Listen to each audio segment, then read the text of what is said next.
Mic check. Mic check. Yo.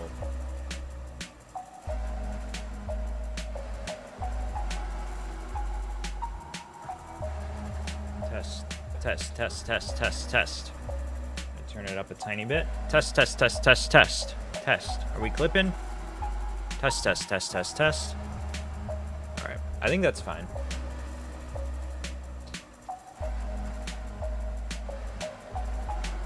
What's up, guys? Welcome. Oh, let me fix my camera again. This thing always needs to be adjusted. Let's see. Nope. It's honestly fine. Let me turn on the light, actually.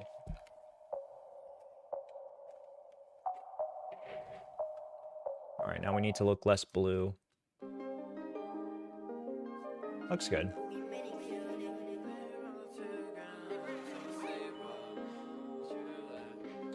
What's up, guys? Oh boy. We've got a fucking show tonight, dude. This has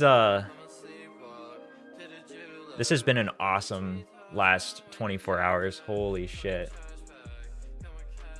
Wait, did I even put this thing on? Oh my god, where did I see this? Wait, I gotta add one more thing to the docket. I forgot to throw it on there. Dude, there's just been so much. It's crazy.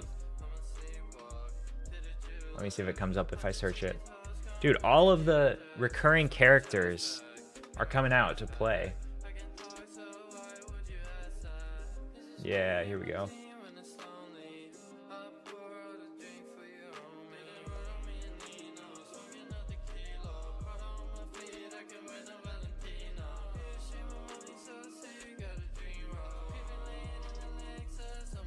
Oh my god, dude.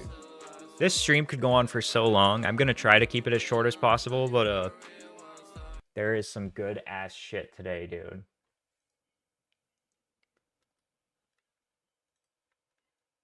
Let me just double check. Okay. I saw one other thing, but all right. Let's get right into it. We got a lot to cover tonight.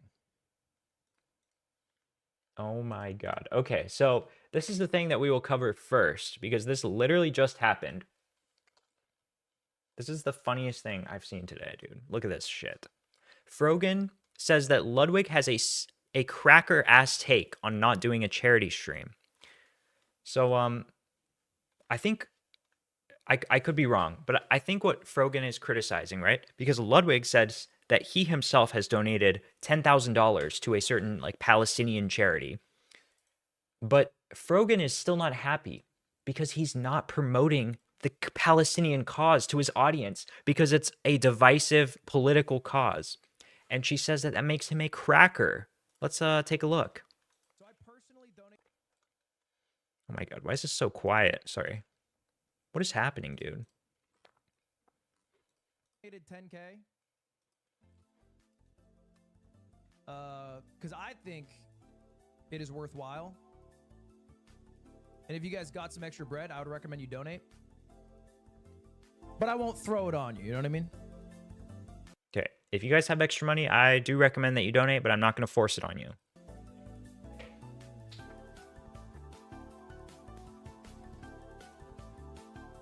No thanks. And some people are going to say that, you know what I mean? That's why it's the difference. This is a cracker take. Between like, hey, I can put my money where my mouth is, but I don't need to put your edgy alert. Dude, she's so edgy. She said cracker. Money there.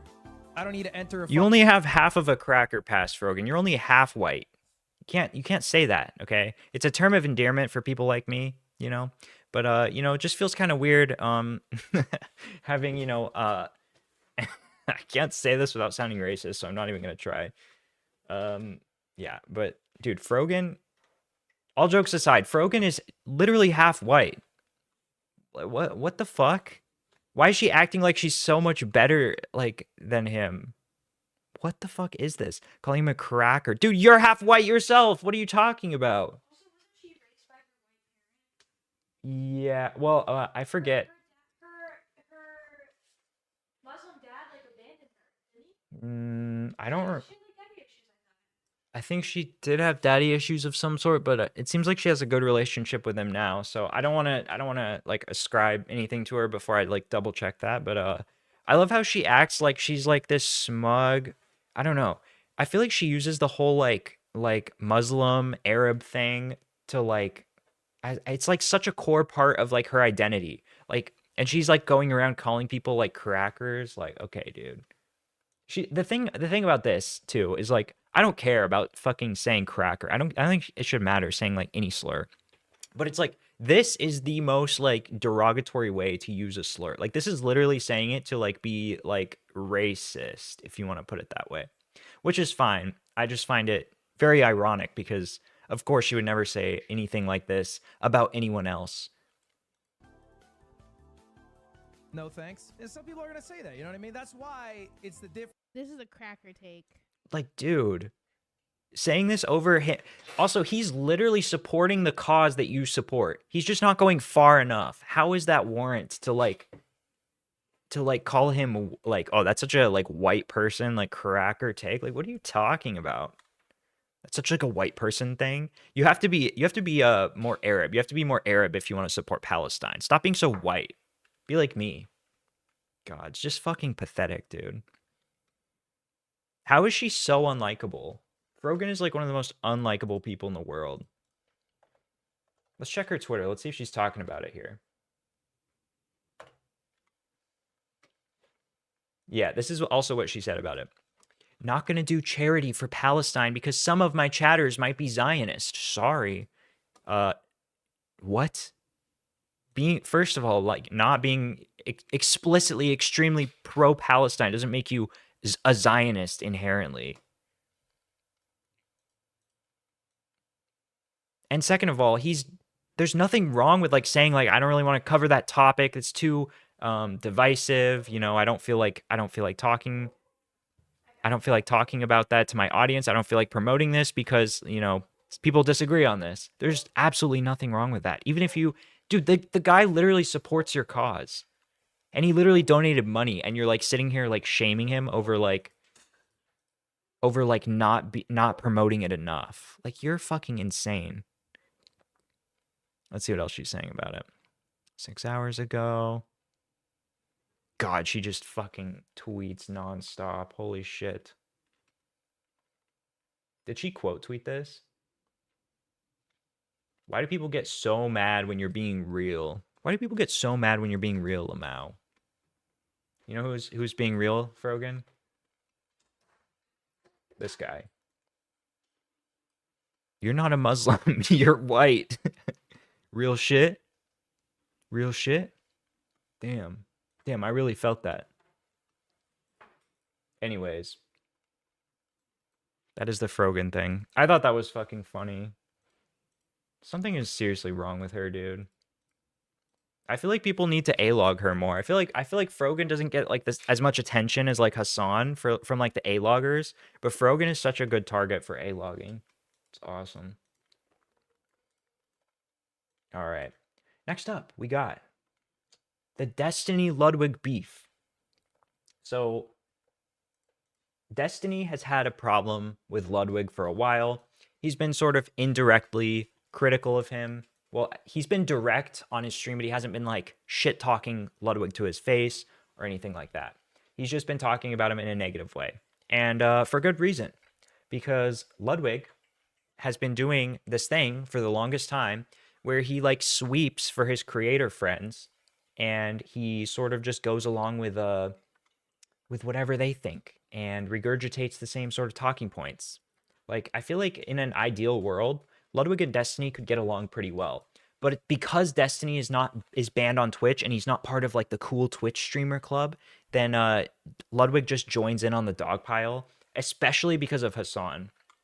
So if you guys remember a while ago, Ludwig posted a video where he was talking about that thing that Hassan said, where he was like, streaming, you know, is harder than a real job. He didn't say that exactly, but that's how a lot of people took it. And Ludwig took that clip of Hassan. He made a video where he addressed it very, very lightly, gave him like the lightest criticism ever, and posted it. And then Hassan went in his DMs and cried cried to him about how it's so unfair, how he's being attacked, and how, you know, Nazis are using this against me, and how, like, why would you regurgitate these talking points? So then Ludwig, instead of going like, dude, I criticize you very lightly, and I even explained what your actual viewpoint is. Ludwig says, yes, Daddy Hassan, I'm so sorry, Daddy, takes the fucking video down, edits it out, and then makes a whole segment where he talks about how bad faith, you know, I don't know if he said like right wingers. No, he said like people like Destiny are using this to like as like ammunition against Hassan and like this bad faith like drama farming. So he totally changed the whole video. He took out the part where he was so lightly critical of Hassan, and he replaced it with just glazing Hassan and shitting on Destiny, because Hassan went to him and chatted to him about it behind his back and like told him exactly what to say and fed him this narrative and like guilt tripped him that he was doing something so horrible by lightly criticizing him. So Ludwig is willing to bend over for other Twitch streamers. It is totally just like a social game for him. And, you know, Ludwig on the surface is like sort of a likable person. I feel like he sort of designed himself that way. He's designed himself to be pretty agreeable and likable. But the problem is, like Destiny says here, he tries as hard as possible to appeal to the widest set of people possible. He's like if you were to test a human in front of 20 focus groups of online content consumers and produce a machine to appeal to all of them evenly. And the main thrust of the video was Twitch shutting down in Korea. Yeah, dude, it wasn't even like the main focus of that video. That was insane. And then Ludwig posts this epic reaction image. Me? Who, me? What? You don't like me? So then Destiny says, don't you mean...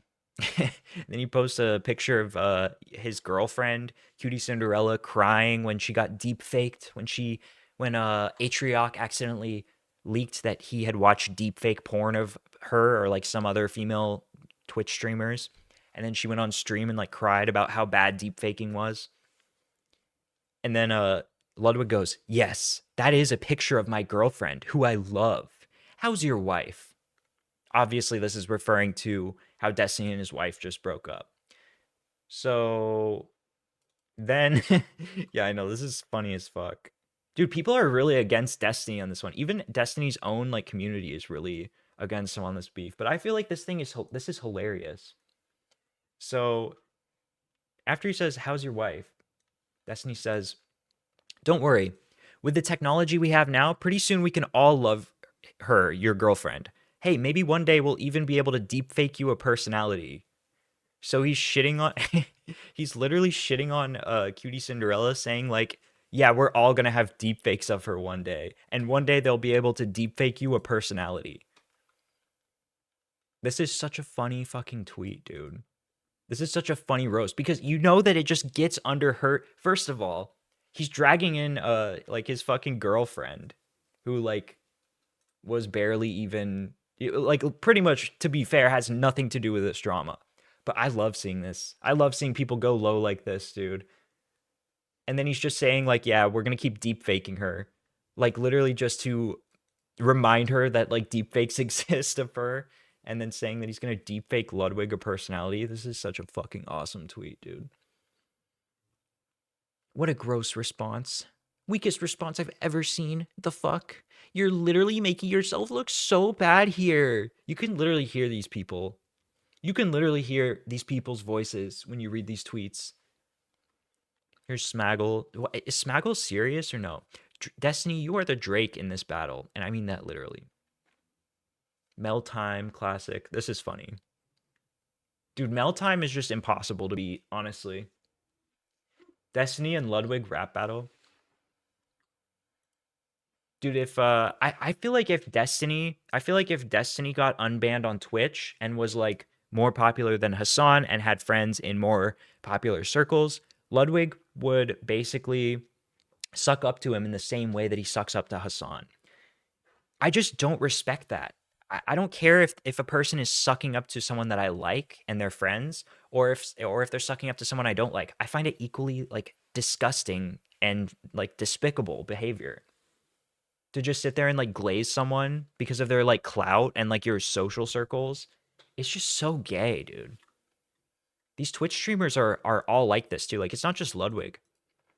Um, like a lot of these big streamers. I mean, Pokemon's in this circle. A lot of the OTK people, right, are in this sort of circle. But yeah, these people just all like cover for each other. They don't want you to talk bad about their friends. And then, if he has someone like Hassan whispering in his ear, yeah, Destiny's like a really bad guy. You know that he's like a fascist sympathizer, and then Ludwig goes on stream and is like, yeah, Destiny's like kind of weird. Like he reads Wikipedia and like he's sort of like a fascist sympathizer sometimes. It's literally all just shit from Hassan. Like Hassan literally tells him like what to say. It's absurd. It's very weird too because Ludwig doesn't come off like he would be like that from his personality in his videos. He comes off as almost just like a Chad. Like he just seems like a chill guy on screen. But then you look at all of his actions and it's like he's like the most like spineless, like limp-wristed fucking pussy in the world. Destiny unloaded on Pokemon today too? Dude, I gotta see this. Was it on his stream or on Twitter?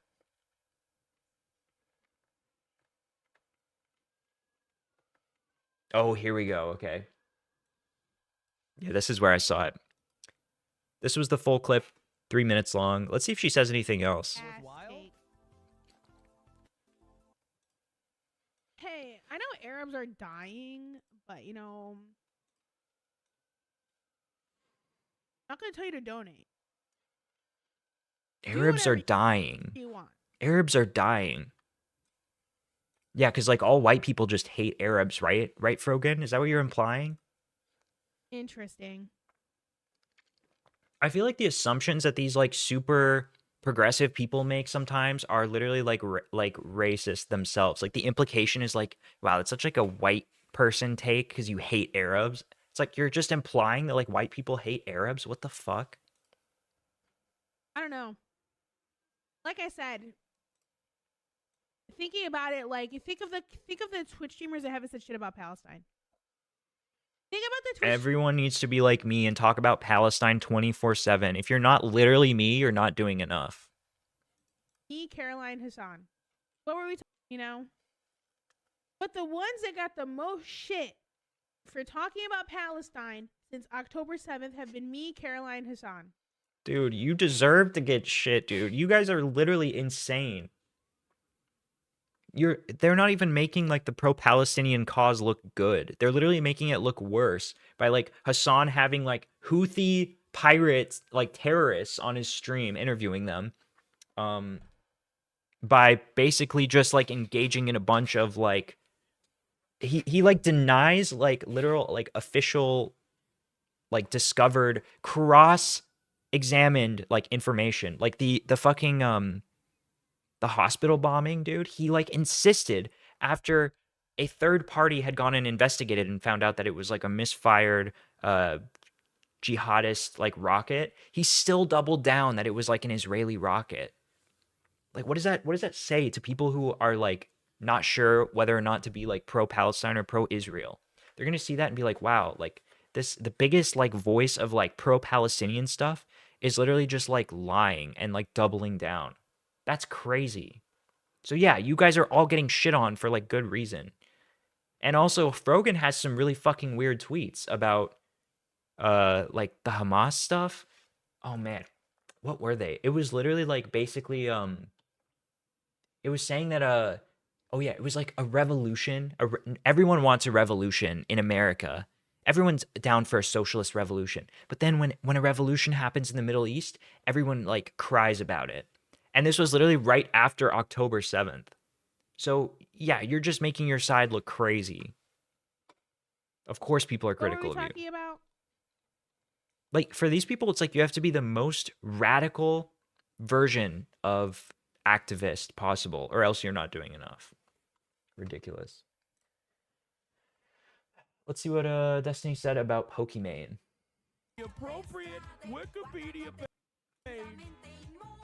I don't see it on his Twitter.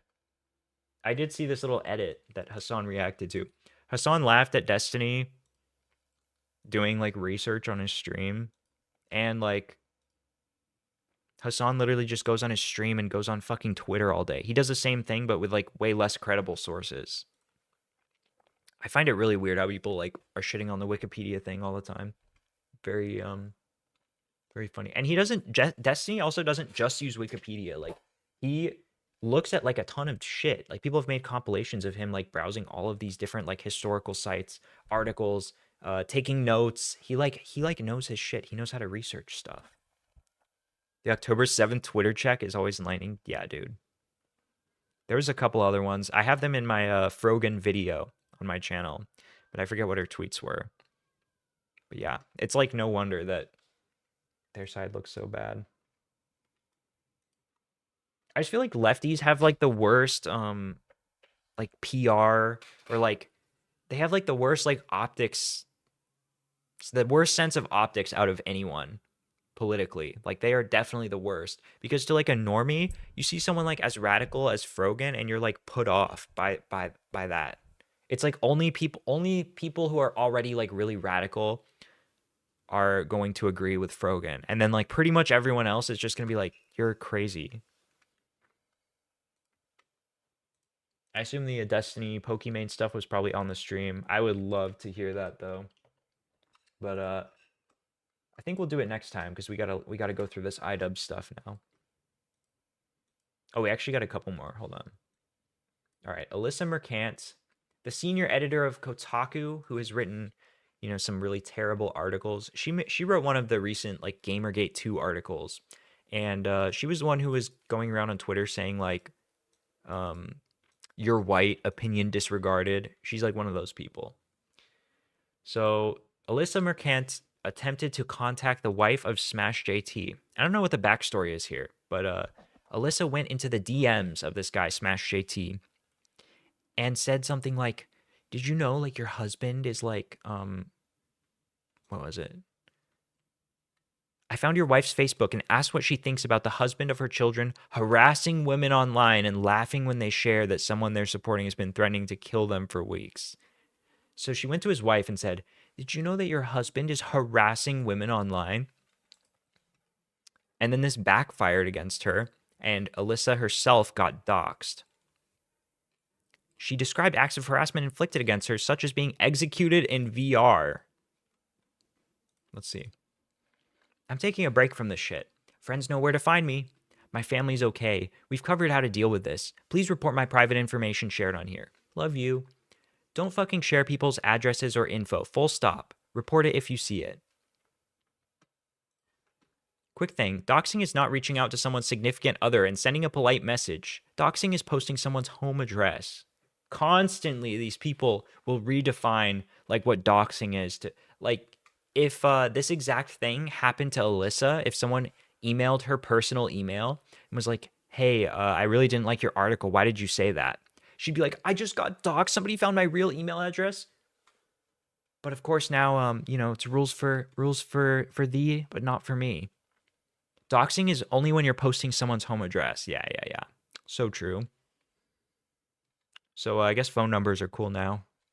According to her, continuously making content in which you denigrate me, repeatedly DM me, misgender my coworkers, Photoshop my face covered in blood, implying we are dating / having sex, executing me in VR, saying that I have herpes, and trying to get my place of business closed is harassment. A polite DM is not. The only one that like maybe could be harassment is like trying to get my place of business closed. DMing me, misgendering my coworkers, photoshopping my face covered in blood, implying that we are dating, having sex, executing me in VR, saying I have herpes, and trying to get to my place of business. Guys, we're going to harass Alyssa right now. Dr. Jarjuice is diagnosing you with herpes and AIDS. You have AIDS. Sorry, Alyssa. Official diagnosis, real. Israel and Palestine have always been in a conflict. Why are people not directly involved so radical this time around? Dude, I really don't. I have no idea. I cannot get myself to care about some fucking, like, conflict overseas. I just don't care. I hope they both lose, honestly.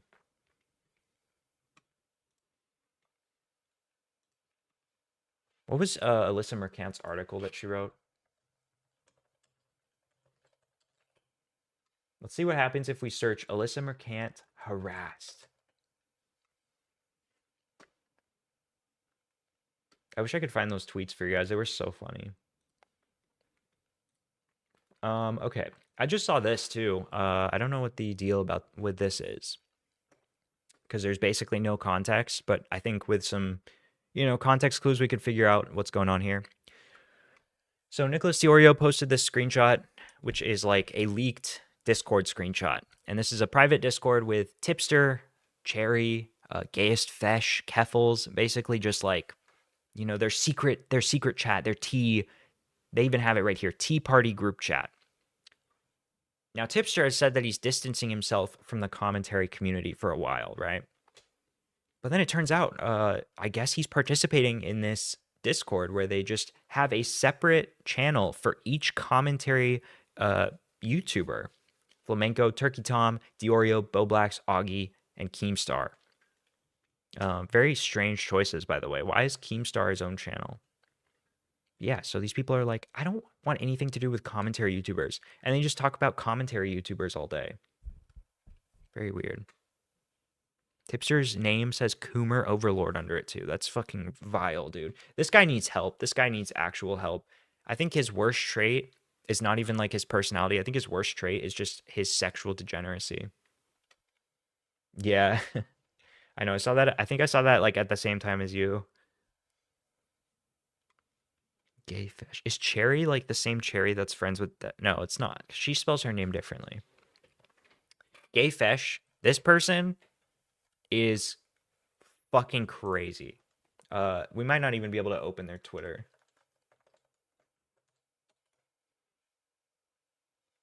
Let's have a look. Does this person use Twitter?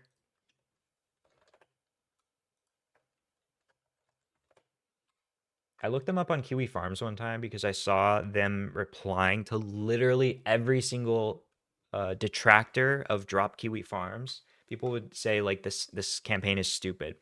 And then Gay Fesh would be in the replies of every single person being like, actually, it's not stupid. Drop Kiwi Farms is really important because like all of these trans people are going to kill themselves. All these trans people are going to commit suicide if this campaign doesn't work. So it's actually saving lives. We're actually saving lives. And just being like a completely insufferable cunt in every single fucking reply. Let's see. Gayest Fesh. Yep. Gayest Fesh. Of course, a little preview of what we're looking at later, but I look on this person's replies and they're engaging in the Keffals' portrait on this thumbnail is transphobic discourse. The caricature is weird and there's some transphobia in it for sure, but it has no relation to Kiwi Farms. Yeah, I mistook this transphobic caricature of Keffals for the other transphobic caricature of Keffals. Damn. This is so transphobic. So transphobic, guys. How dare someone draw something so transphobic? Literally just drawing a portrait of what Keffals looks like. Honestly, I thought this was a photo. I honestly didn't even realize it was a drawing for a second. Yeah, it does. Well, also like I don't think that making any art where you're like poking fun of someone's traits, like even if they're trans and you're making fun of like some of their masculine features, I don't even think that's transphobic. Like I feel like even if they have like a 5 o'clock shadow and you like draw them with a 5 o'clock shadow, that's not fucking transphobic. You're just drawing like what they look like. My bar for transphobia is extremely high though. I think you guys can guess why. Let's see, what else is going on here? We'll look at a little bit more of the thumbnail stuff. There's been a lot of drama about this thumbnail. So this is Just a Worm art. This guy does a lot of thumbnails for commentary people. He's pretty popular and famous. He just makes these like, every single drawing is like in this style, right? It's like gross, sweaty drawings of people. Bossman Jack, Turkey Tom, Destiny, Keffals. He even did Mutahar. So this person drew Keffals in literally the same style that he draws everyone else in, and people are now saying it's transphobic. And Diorio had a really funny comment about this.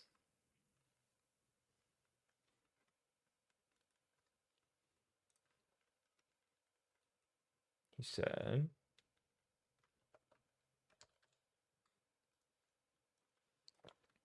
Keffals claims this artwork by Just a Worm is transphobic. Is art that makes you look ugly transphobic? Does Keffals think that all trans people are ugly? Yeah, Keffals said, I understand people have criticisms of me. I don't think I am above being critiqued. That said, was it really necessary to use a transphobic caricature of me in the thumbnail while also not using my pronouns in the video announcement? By the way, I think Keffals is on like drugs again because the pronouns are literally here. Here he says her. Here he says she. So I don't know what happened here. Yeah, and here's Diorio. Keffals drew Diorio, or Just a Worm drew Diorio as well. A lot of people commission this guy to make portraits of like themselves too.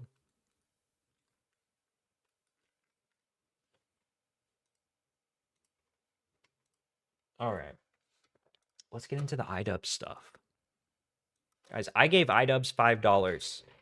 I paid iDubbbz, the person that I am slowly becoming an A-log of, to get access to this. I know a lot of commentary people have looked at this already, but I didn't want to just like basically re-upload their content or whatever without at least like giving them money. Obviously, I don't think this is a re-upload. I'm obviously commentating on it, but you get what I mean. I wanted to throw them some cash at the very least. And also, there's a side effect that now that I have Patreon access for a month, I can look through all of their old episodes and dig through. Because this Patreon podcast was paywalled, people hadn't looked through it. And then someone on Twitter found this clip from the Patreon podcast. And it's crazy. This is like the best episode of the show for A-logs. Okay, so we're gonna take a look at it. Let me just pull up something here for a second while I go to the bathroom. We'll look at the Frogan video again. It's a pretty good video. Therapy 5 years after a bad experience with a Zionist therapist. What you taught your Zionist therapist?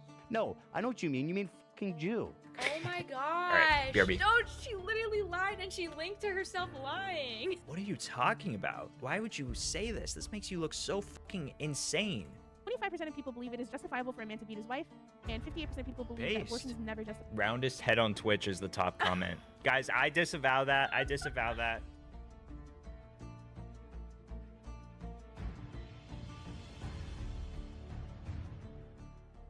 This is a quote from, I don't know what this is from. The son of Adam does not fill any vessel worse than his stomach. It is enough for the son of Adam to eat a few mouthfuls to straighten his back. But if he must fill his stomach, then 1/3 for his food, 1/3 for his drink, and 1/3 for his breath. Okay, that's just our inspirational, motivational quote for today. Oh my god. So here's Frogan. Wait, I might have gotten that mixed up. Hold on. Oh, there's Frogan. Okay. This is Frogan. She is our queen. She is Hassan's moderator, and she is also a political streamer on her own. So why has Frogan's name been coming up lately? Well, Frogan has been having some very unhinged takes on Palestine that have been going viral. And recently, she was criticized by H3, which has resulted in a lot of people talking about her on Twitter, which is pretty funny. Everyone is just shitting on her. Like, everyone is working together to shit on Frogan. You know, based on her appearance, you know, you might think she's fully Arab. But actually, she's only half Lebanese and half white. So her name is Morgan. And on this stream, she called her mom asking where her name came from. And this is what her mom revealed to her. So somebody comes into my chat, All right, we're back. they said, They didn't draw Keffals as an anime girl. That's why they're mad, dude. Anytime, let's just put it this way. with certain types of people, when you hold up a mirror to them, they don't like it. We'll just put it that way. You can tell a lot by the Otokonoko lolicon anime art on all of the illegal HRT packaging. That's what those people think that they're turning into. They literally think, "Oh, I'm gonna be a kawaii anime girl. Ooh, I'm gonna be a kawaii anime gyaru." It's very strange. It's very weird. A lot of these people are really into anime and they collect like PNGs of like anime girls. That Same with incels. Yeah. Well, this is why the incel to trans pipeline is very real. I fully believe in the incel to trans pipeline. I think that is a real thing. And they think that they're going to be like pretty anime girls too. Yeah, exactly. And they think their life is gonna get easier. They think their life is gonna get easier. Okay, so yeah, I mean, this is a bit of a tangent, but it's definitely really funny. I think this is worth talking about. These people like they don't have like immediate like success with like girls, and then instead of like these are like 4chan R9K types too.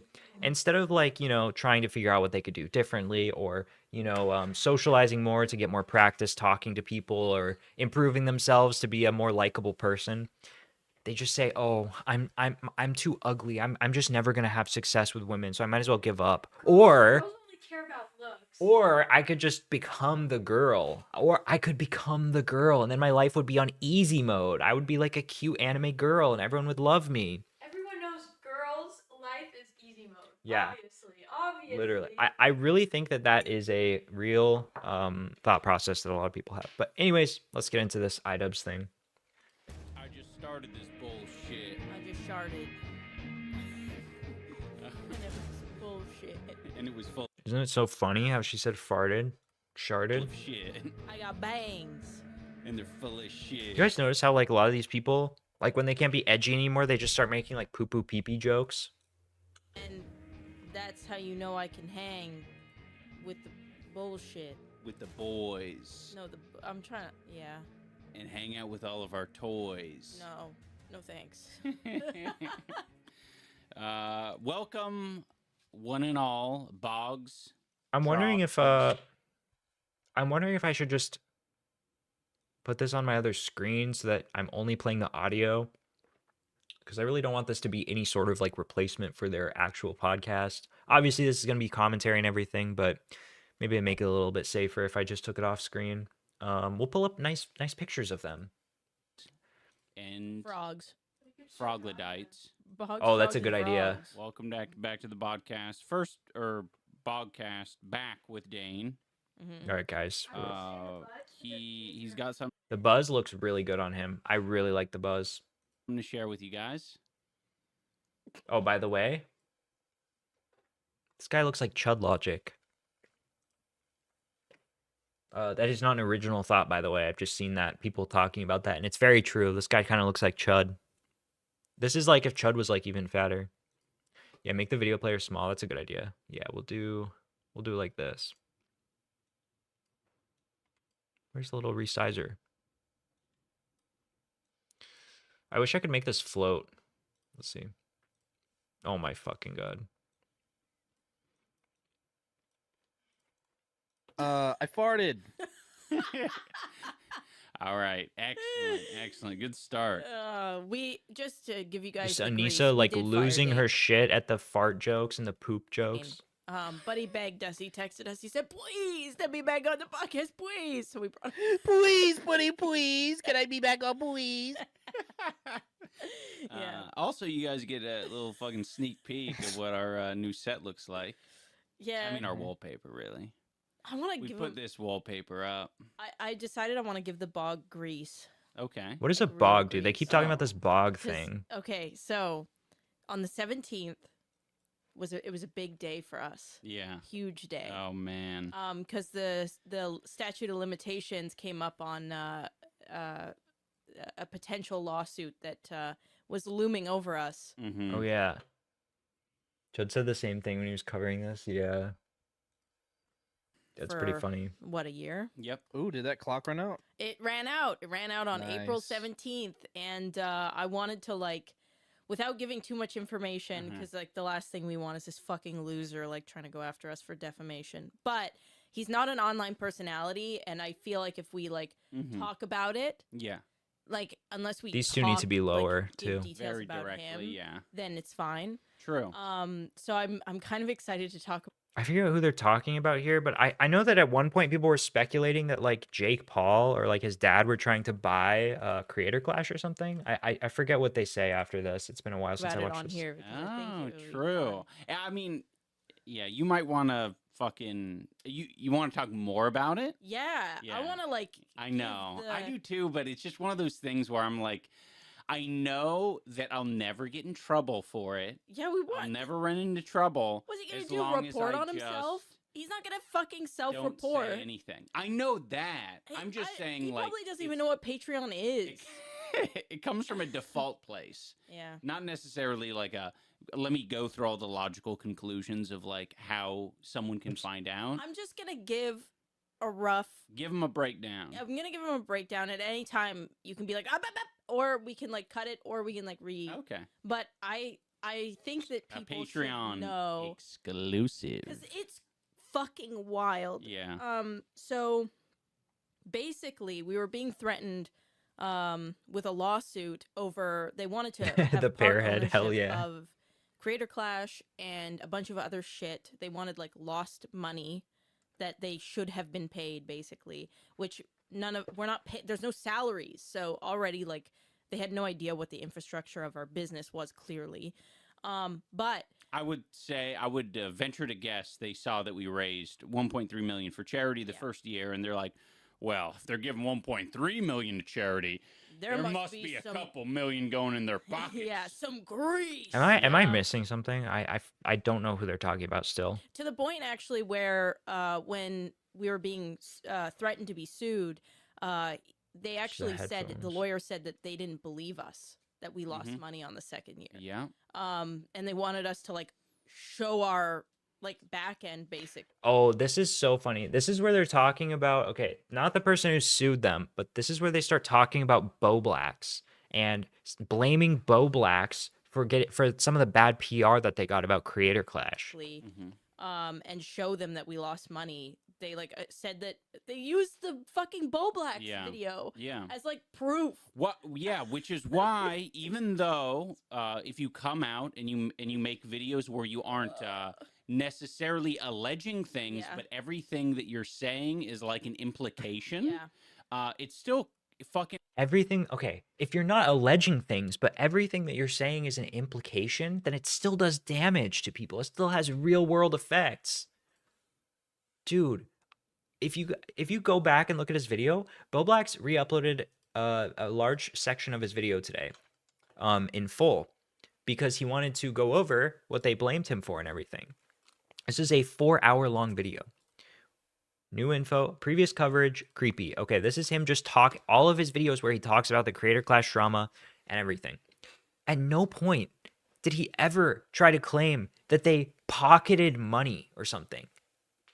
He just talked about how a lot of the money, from what I remember, he just talked about how a lot of the money ended up getting spent on a huge after party and none of it went to charity, which is true. That doesn't mean that they're pocketing money. They just didn't get any money for charity because they didn't make the expected sales, but yet they had already booked the venue. Like, there's not really anything you can do at that point for them, but for them to sit here and act like, oh, he's to blame for like everyone thinking that we pocketed the money, that is crazy. It has real world consequences, it and does. it's fucking It was bullshit. crazy. Some lawyers trying to use this As an fucking, argument. Yeah. To like send us. So anyway, okay. So just like a really clean recap. I'm going to try and like simplify it as much as possible. When me and Ian were trying to get this idea off the ground, we had no clue what we were doing. And we knew that we needed like a promoter. So we were calling around and trying to like meet people, like get into meetings to talk about like how we get this done, like who we hire.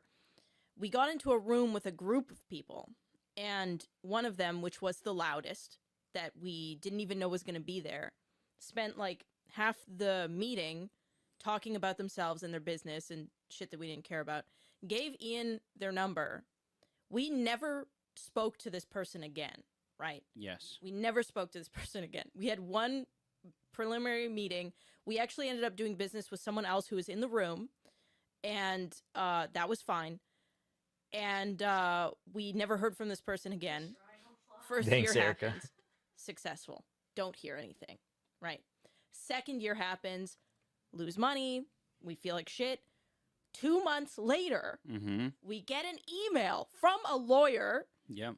detailing what we basically that we kicked this person out of their Yeah. rightful place at the table. They were basically very butthurt, clearly, that they weren't involved in what was going on. Yeah, which we were very clear that we did not want to work. Okay, we're gonna skip around a little bit because this part I don't care about. I don't care. I want to hear them talk. I have some notes. I have some things that I found in this that are pretty interesting. His friends Uh-huh.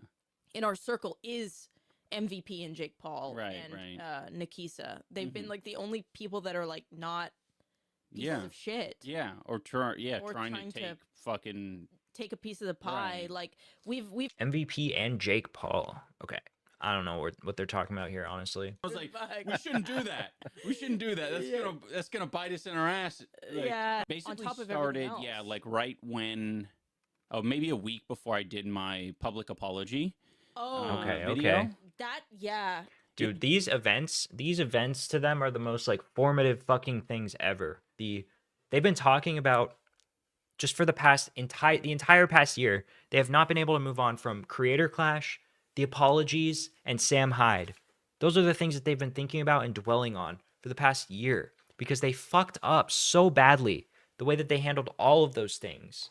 And they're just pissed that they're getting backlash for it. Yeah. Oh my god. So like it was really stressful for a lot of reasons. Yeah. And it was just like, wait, what the fuck? Like it was definitely like one of these like wake up calls where it's like, okay, like That was the we uppercut. can't keep doing That was the things uppercut. how we've been doing. Yeah, like we losing money on the event was the cross. Uh-huh. And the uppercut, the one that like was true. was the getting the email from the What lawyer. a combo. It was bad. Said it's I more just round felt like than we that. kept getting fucking smoked from every direction in every way possible. Like, yeah, I don't know, financially, online career wise. Yeah, online harassment. It was just Online like, harassment. fuck. All right, give me a break. Dog dies. Yeah. Like, I mean, when it rains, it pours, but like, definitely, I think we needed it because I think that's what You needed fueled us online harassment. to fight. What are they even saying, dude? It sounds like, okay, I get the impression that Anissa just like says sentences. She has no idea what she's saying. She just says whatever like feels good at any given moment. Like she's not thinking about the beginning, middle, and end of what she's saying. Like, oh, we got a lot of online harassment, but actually it seems like we really needed it because we got a lot of positive feedback and it pushed us in a good, okay, like, what are you talking To about? like Right. keep You fighting. you would never say this. Why would you ever say this? It was good that we got online harassment. That doesn't even make sense. Uh-huh. Because it made me mad. Yes. Harassment is like unwarranted. Harassment is like supposed to be unwarranted, unfair criticism. She's either talking about criticism, genuine good criticism, or she's talking about like, I don't know. Harassment doesn't make sense in this circumstance. Person didn't know Yeah. to what extent like we were suffering. Oh yeah. Like from his perspective, We were like, winning. We were, yeah, yeah. we're the king. We're the king. We were not the king. Yeah, we're still not. We had lost money on the event, Yeah. and even saying that was like not enough. Can just imagine for just everybody listening, I had to look John Hennigan, which John Hennigan is like was one of my idols growing up. I had to look him in the eye and tell him that the event that he like trained for and boxed in and like whatever made no money for charity. Mm-hmm. Dude, imagine being one of those people, like, especially someone like Froggy Fresh. Okay, Froggy Fresh actually just wanted all the money to go to charity. Do you guys remember this? Froggy Fresh said, if you let me back in the event, I will donate all of my personal earnings from the fight, my pay-per-view sales, and my purse, the like flat sum that they get for for boxing. He said he would donate all of it to charity if they let him back in. He just wanted to fight and he just wanted to help charity. And then they still didn't let him in after that. Yeah, and they didn't donate anything. Yeah. Like we had to tell Wasabi, we had to tell all these people that like man, Dakota was for some reason the hardest for me because he's just like such an upbeat guy. We actually went to a party. We had like a big like Creator Clash party. Oh yeah. And we had to pull everyone aside individually because we didn't want to like force everybody to process that in front of each other. So we pulled everybody aside individually. Yeah, and we had to didn't want to explain like make a everybody. grand announcement like let's do all this in one shot. Yeah, no, but it was really fucking hard. Although if we were to do it again, I think I would choose to do it that way, like a big call or something, because that really made me fucking suffer a lot more. I know. Like individually calling or interacting with these people in person and being like, yeah. But I don't know. Why the fuck did we? I feel like we decided we were gonna fall onto our like dullest, rustiest sword and spin around 10 times. Yeah.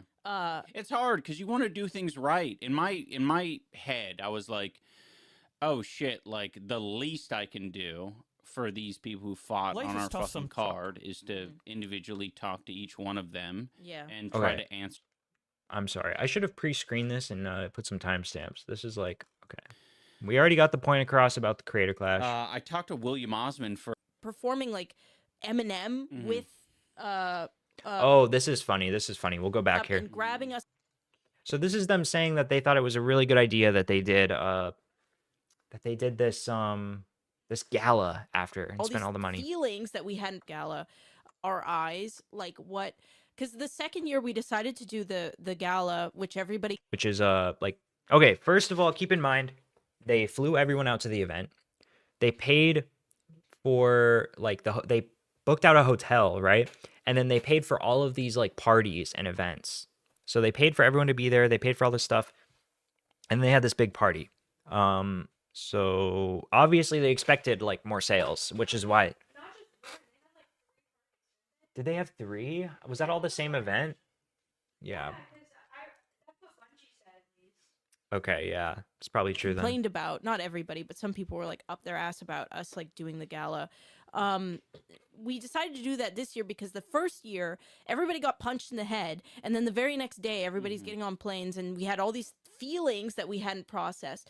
The second year, which by the way, their feelings after getting punched were just like they had to have a party to get over their feelings about being punched and fighting people. This doesn't make any sense. Why would a gala help with that? we knew that we had lost money on the event, and we had to go to the gala. Yeah. We had to go there. And everyone, and I really This wish I could iDubbbz take portrait is everybody not that's coming listening to across this good. and put them in my like, you know, like SpongeBob had plankton in his like head. Like I wish I could put all the viewers in my fucking head, and so they could see. Like we had, like coaches, boxing coaches, coming up and grabbing us and hugging us deleted and the crying face and though. telling So us how excited. important this was to them. Fuck. We had fighters, we had friends of fighters, we had people coming up and saying, "Thank you so much for doing this for my partner. It has built their self-esteem in a way that I've never been able to like." Yeah. We had so many people in this gala, like so thankful. Everybody was laughing, everybody was dancing. There was karaoke. You had Dakota Olave who was talking. I need to get his eyes right because his eyes are not like his eyes are very like he has like really like low like eyebrows, and he kind of looks like this all the time. He kind of has like a caveman facial expression. Like He has a big forehead. he's got a big forehead. Look about at how that. like this was like the most unifying thing. He was performing like Eminem with he was performing it with Jarvis I Johnson, think, yeah. and it was like this magical like movie So moment she's talking about how great the party was. where it felt like this was the right thing to do for everyone as a This was the right thing to do. So she's justifying that, well, even though we spent all this money, that what she's doing right now is they get all this criticism and for spending all of the money on like parties and like all this ridiculous stuff instead of donating it, right? So what she's doing right now is she's saying, well, it couldn't have been the same. It wouldn't. We needed the party. It had to happen. It's just sort of cope. It's just literal like cope. Like I feel like they just know that it's objectively unfortunate that they had to spend all the money on all the superficial or on all the partying and stuff and on the guests being there, a lot of the people who were invited and flown out to this event weren't even in the event. Like they were just there for promotion. Like for example, Hassan didn't have to fly anywhere, I don't think. I think it was in near where he lives. Frogan, Denims was there too. Like you got all the top 3 disgusting political streamers on Twitch. So they had all these like e-celebs at their fucking event to promote it. They paid for them to be there and they had parties. So it's obvious that in hindsight, of course, that like the money was not managed well because you couldn't necessarily count on a certain number of sales. But this right here is just cope. Like I feel like you need to say, yeah, you know, it was unfortunate, but we had already booked the venue. I really wish this money could have gone to a charity, but it's just the way that we set things up. There was no possible way to get the money back. Like that would be much better than what she's doing right now. Thank you is to have them be here. Like it was so good. We really needed it. I know we lost money, but we really needed this event. It like everyone came up to us and was crying and saying how much we helped them out. And be with each other and like be celebrated because, you know, this is a huge thing. And we had to sit there while we knew that we had lost money and go through all of that. Yeah, that was really painful just hearing, That like, was the having so many worst. people come up, sort of asking, inquiring, like, so, like, how'd the event do? Yep. Like, you know, what are the numbers? Yep. And the response that I had to give everyone was basically like, oh, Still we're waiting. still counting. You know, it takes a little while for them to come in. Don't have any official numbers yet. Yep. And that was true to an extent. You know, I could, you know, sort of hang on to some hope that like, oh yeah, like it continues to go on sale for the next 24 or 48 hours, something like that. Continues Yeah. to go on Also sale. merch and some other things. You just Yeah. never know where, you know, money could potentially come from. But Ticket sales from 24 hours after, yeah, surely. it was heartbreaking to That was tell heartbreaking. people. Or Everybody to was so happy. listen to people, you know, so excited. Yeah. But I'm Um, glad that we did it because I think it was very important for people to have that at the end of the Yeah, I think it was important for us. I'm as glad we well. I did it. mean, And it was important a for hard- us. That's really nice for you guys. But what about the what about the charity? hard lesson. Yeah. Like, why are you justifying this right now? Why are you trying to justify it? You know, I really wanted to believe. For me, it was very important. All right, like, I'm gonna give up on this little I- portrait because even when I want to give this my full attention so I can actually commentate and do a decent job. Yeah, I think the Anissa one came out pretty good, I have to say. Yeah, check that out. This one, I didn't quite capture his essence in this, but I feel like I got her pretty good. into the Thank first you. one with a lot of like kind of immature ideas of like, All right, we're gonna skip forward to after they talk about Creator Clash because I feel like I've said my piece about that at this point. there's loads of I know, dude, that's true, right? like things that we can talk about. I feel like, I mean, at this point, Okay, this is Froggy Fresh stuff. it's like we're a year away Yeah. from it now. It's just but- crazy. Yeah, there's still so much to that whole thing Yeah. that people don't know. I And I'm know. like, you know, I want to respect, you know, a lot of the people that we talk to, you know, coaches primarily. Yeah. But yeah, there were a lot of very justifiable reasons. Yeah. So these are the reasons why they have kicked out Froggy Fresh. So keep in mind the story has changed like a bunch of times. Okay. What was the original reason, dude? At this point, I don't even remember. So, well, it first happened when Froggy Fresh made the OnlyFans joke saying, if I lose my fight, I'll subscribe to Anissa's OnlyFans. So that was the first sign of trouble. And then Anissa's mom went on Twitter and tried to argue with Froggy Fresh for like slandering her. So people were speculating like, oh, and then they kicked him out. And people were speculating like, oh, well, it must have been the mom going behind closed doors being like, you can't let this disrespectful guy, I will not let you guys like have him in the fight. He has to get kicked out. He's been so disrespectful to you. Like something about her daughter having an OnlyFans really bothered her. And then what was the excuse that they gave after that?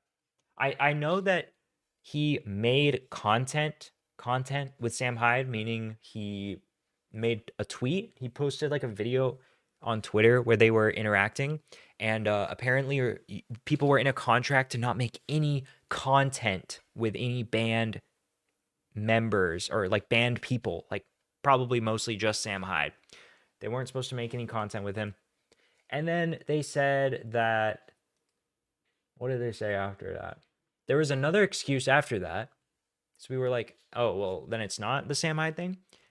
Then they said in iDubbbz's video addressing it, then he said, yes, it's because he interacted with Sam Hyde, and this is why we didn't want Sam Hyde involved at all, and he broke our verbal agreement or whatever. Well, now they're saying that Froggy Fresh actually didn't show up to training. And there were a lot of other reasons why we didn't kick him, and we never even told you guys all the reasons. Like, what is the point of backtracking on this? Just provably untrue. Yeah, just completely untrue.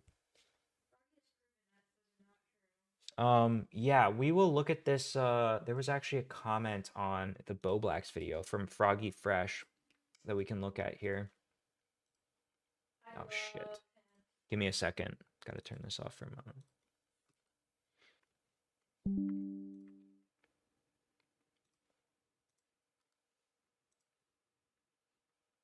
Okay.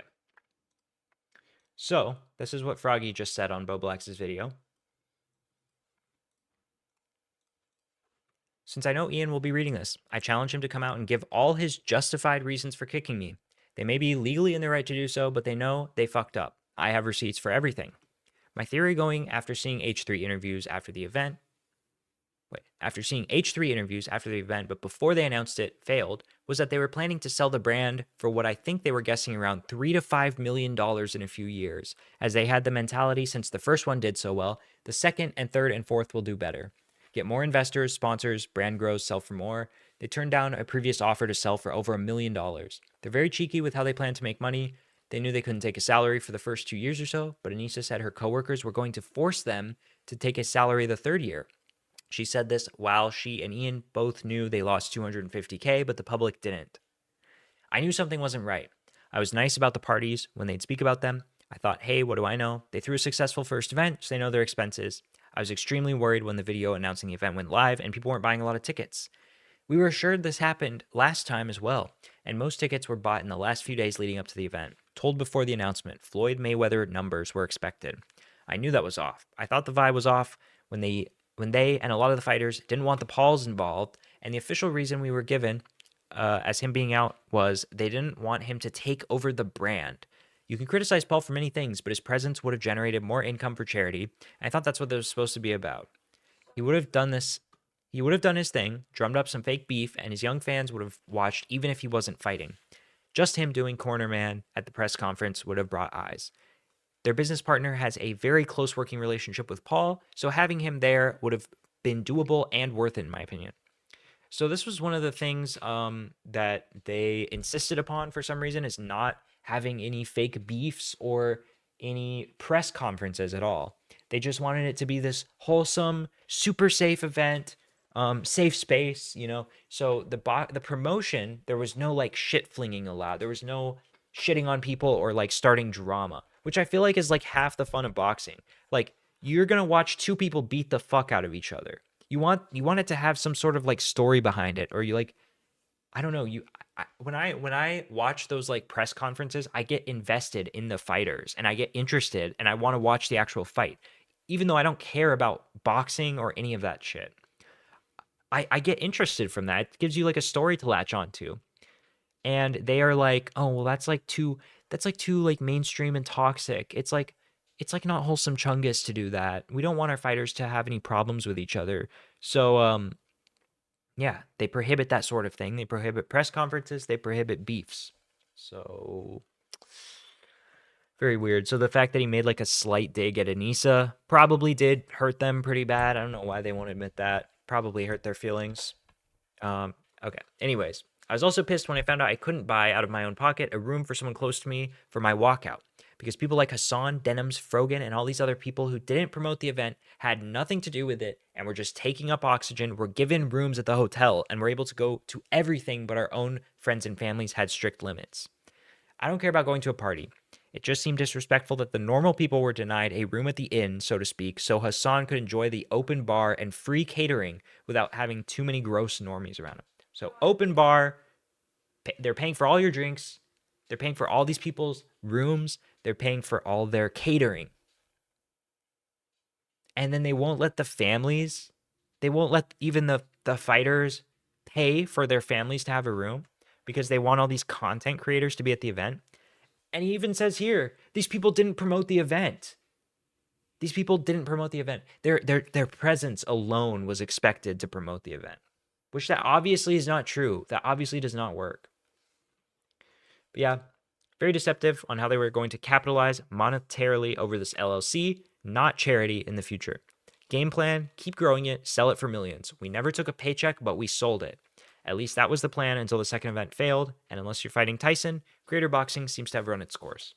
Yeah, so pretty interesting.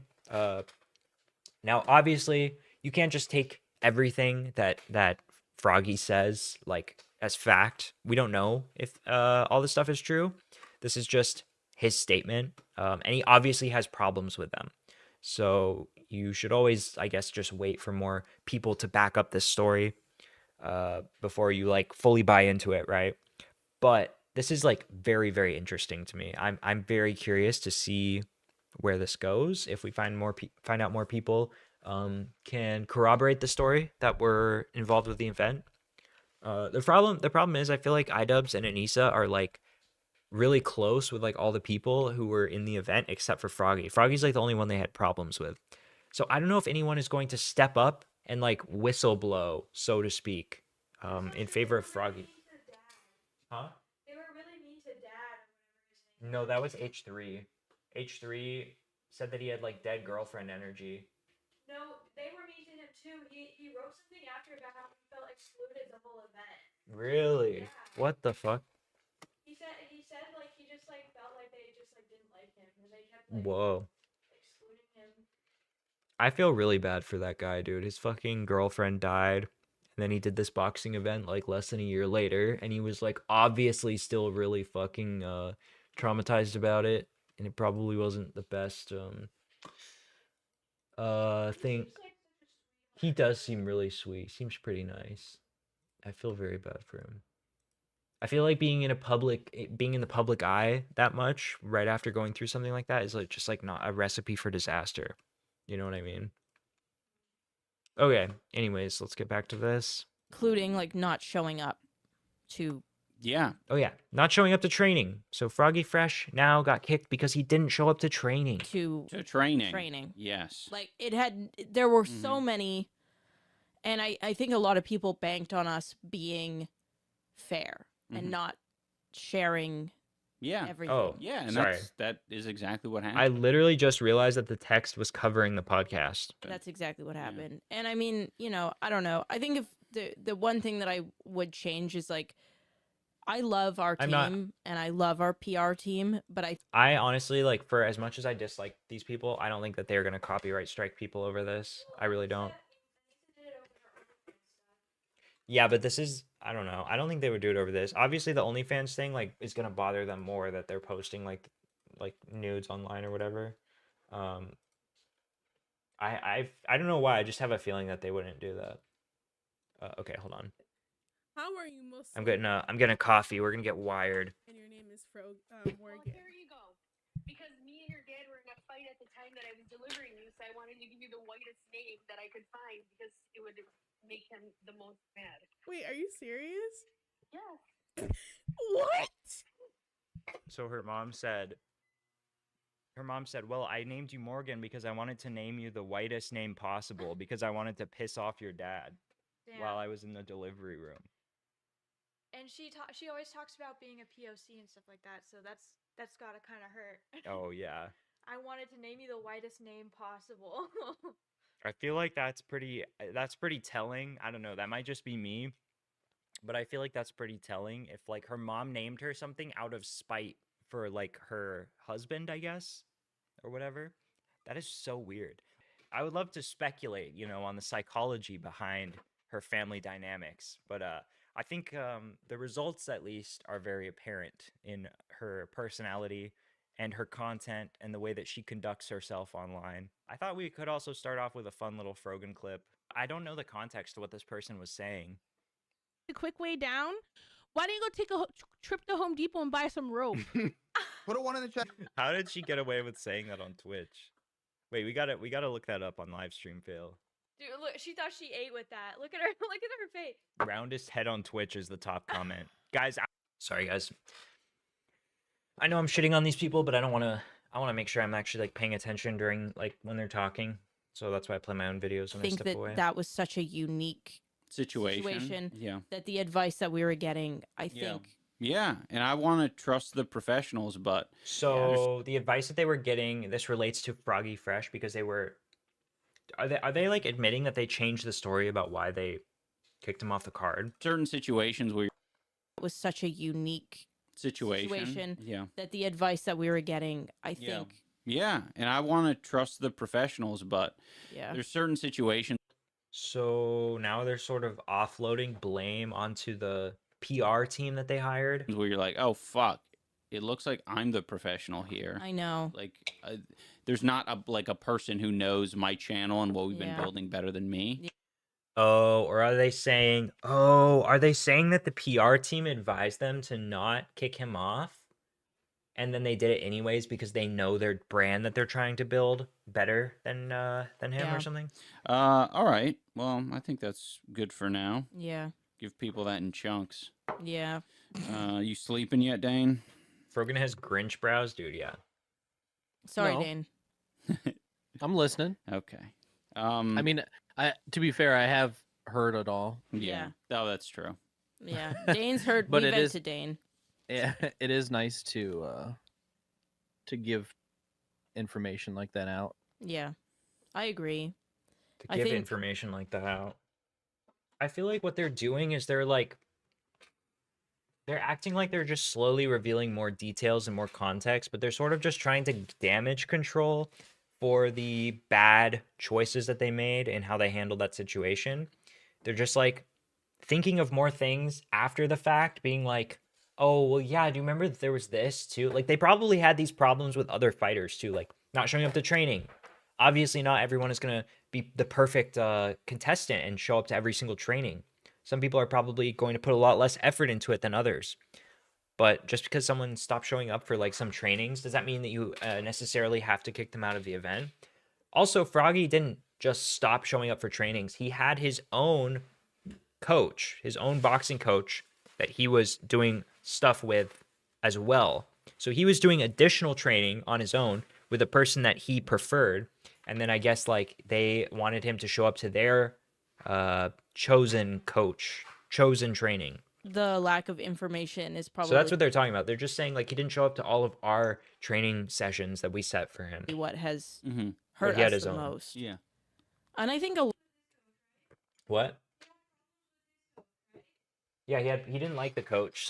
He said the coach was not good and he had to drive like an hour and a half each way to get to them. a lot of it is we give lack of information because we don't want to kick the hornet's nest. Yeah. That's what I'm Maybe. afraid I don't get why they have to dictate what coach they're getting for their training and like make them have to drive a really long distance to do it. I don't know. of is kicking the hornet's nest. Yeah. Same. Yeah. Same. That's what it is. That's why everybody I think we I just feel like this would have been so straightforward. This would have been so straightforward to handle like a normal fucking person and not ruin your reputation and your event over. So just when he makes a joke that you don't like, or when he posts a video with someone that you don't want to associate with, I don't care if I find that fucking soy and cringe. Like, if you don't want that associated with your event, then make like a public statement or talk to him behind the scenes, saying like, we thought this joke was like a little bit over the line, just make him apologize. Just make him apologize. You know what I mean? Like, why do you have to do this whole like thing where it's like, well, you're not allowed to fight anymore because you crossed the line, buddy. It's like honestly way more gay than just like being straightforward with it. Like, hey, this kind of bothered us that you said this, and we're the host of the event and we feel like this is disrespectful to us. That is so much more preferable to what they did. live a lot of our life that Especially like they kept changing the story. Just makes them seem like they're so insecure about their decision. Like they know they're doing it for the wrong reasons. But anyways, my point is make him apologize, whatever. Keep him in the event.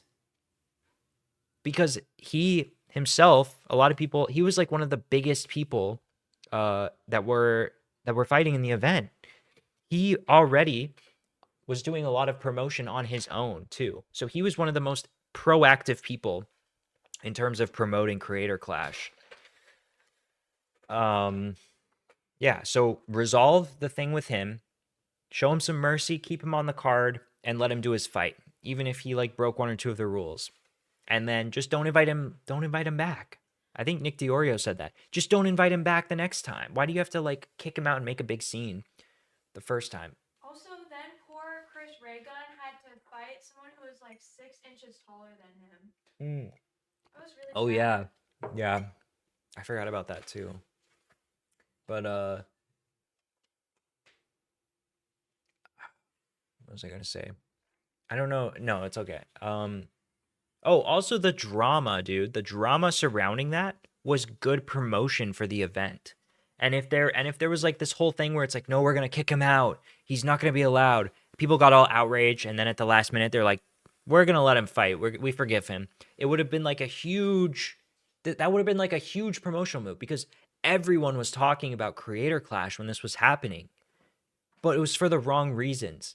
If they had made a little bit of a scene and then let him still fight after all that, it would have been probably much better for their event.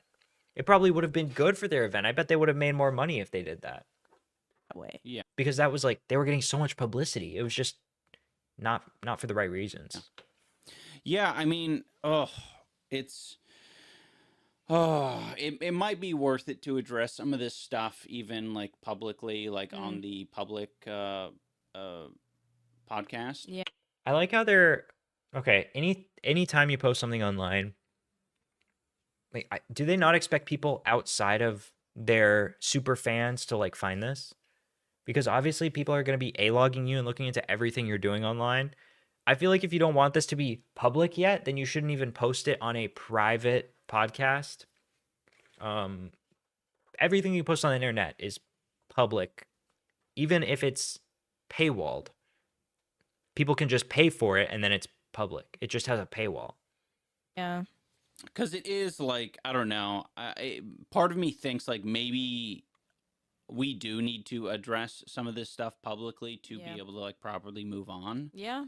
Because it just the shit. Oh, dude. Okay, I figured out what it is with his eyes. Okay, his eyes. So his head is like, let's just say this is his head, right? His eyebrows are like.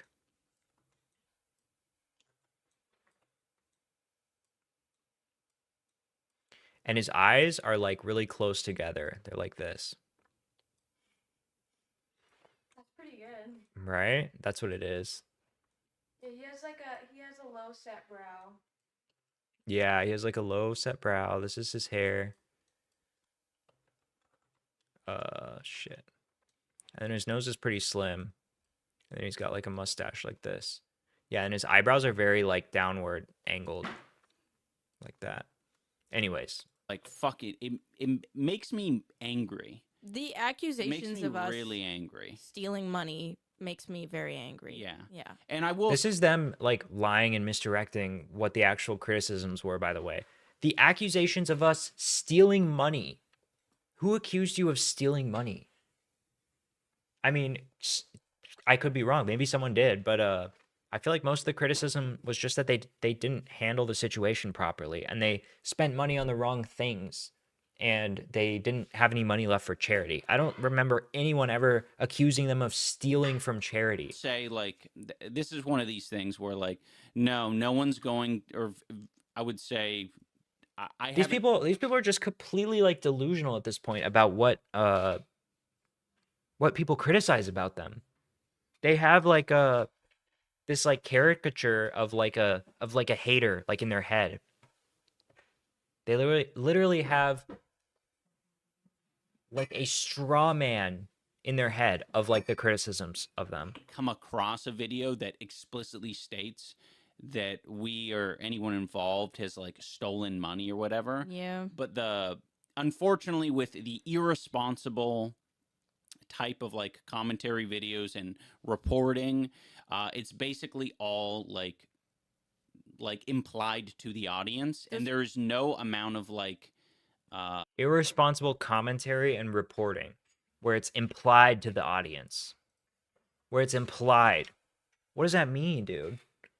Does that just mean that's your like you're interpreting it a certain way? Like I'm pretty sure like most of the big commentary channels are pretty careful with wording because commentary channels get accused of doing shit like that like a lot. Like commentary channels get accused of being bad faith, you know, malicious, whatever, all the time. So they try extra hard. The biggest ones try really hard to be as fair as possible. So like people phrase things specifically carefully so that they can't get interpreted in the wrong way. A lot of people, like when I'm recording a video, I feel like a lot of the time I try to like clarify things that I'm saying because I think, oh, hopefully people don't think I mean it like this. And then I'll re-record it and clarify what I'm saying to like explicitly say what I mean. And I feel like them saying like, oh, they're just implying that we stole money. There's just no basis for that. From what I've seen, from any of the coverage that I've seen of Creator Clash and where the money went, nobody fucking accused them of stealing. Like there's no amount of journalistic integrity to like take responsibility for like the message that you're spreading. I know. Well, also there's like leaked DMs of their like conversations and planning with each other, it. Oh yeah, planning that it. whole like. Yeah, this is so I didn't realize they were so aware of like commentary YouTubers. Check this out.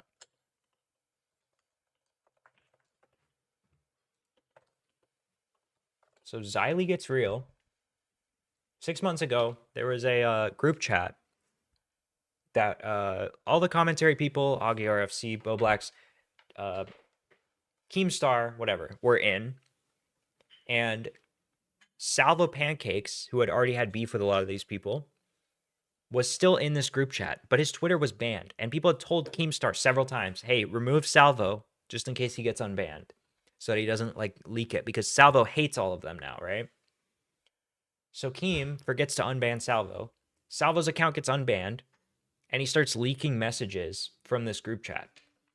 So then Xylee, to set it straight, does these 2 streams where she's just going over all of these messages in this entire group chat, the entire history of the group chat, so that people can see that there was not really anything. It wasn't like some scheming, plotting group chat or anything like Salvo was saying, because Salvo was taking a few screenshots where he would just screenshot like 1 or 2 things that look bad, post it, and then say like, oh, this whole group chat is them like plotting. So this is what he's talking about. These 2 videos that have, one has 9.7k views, one has 3.8k views.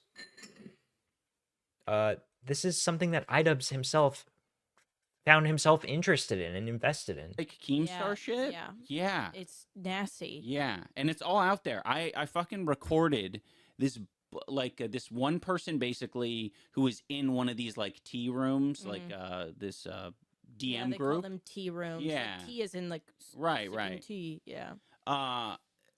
They were just scrolling through. It was like a 2-hour, I think it was like two hours apart. I think that's what this is a reference to, by the way.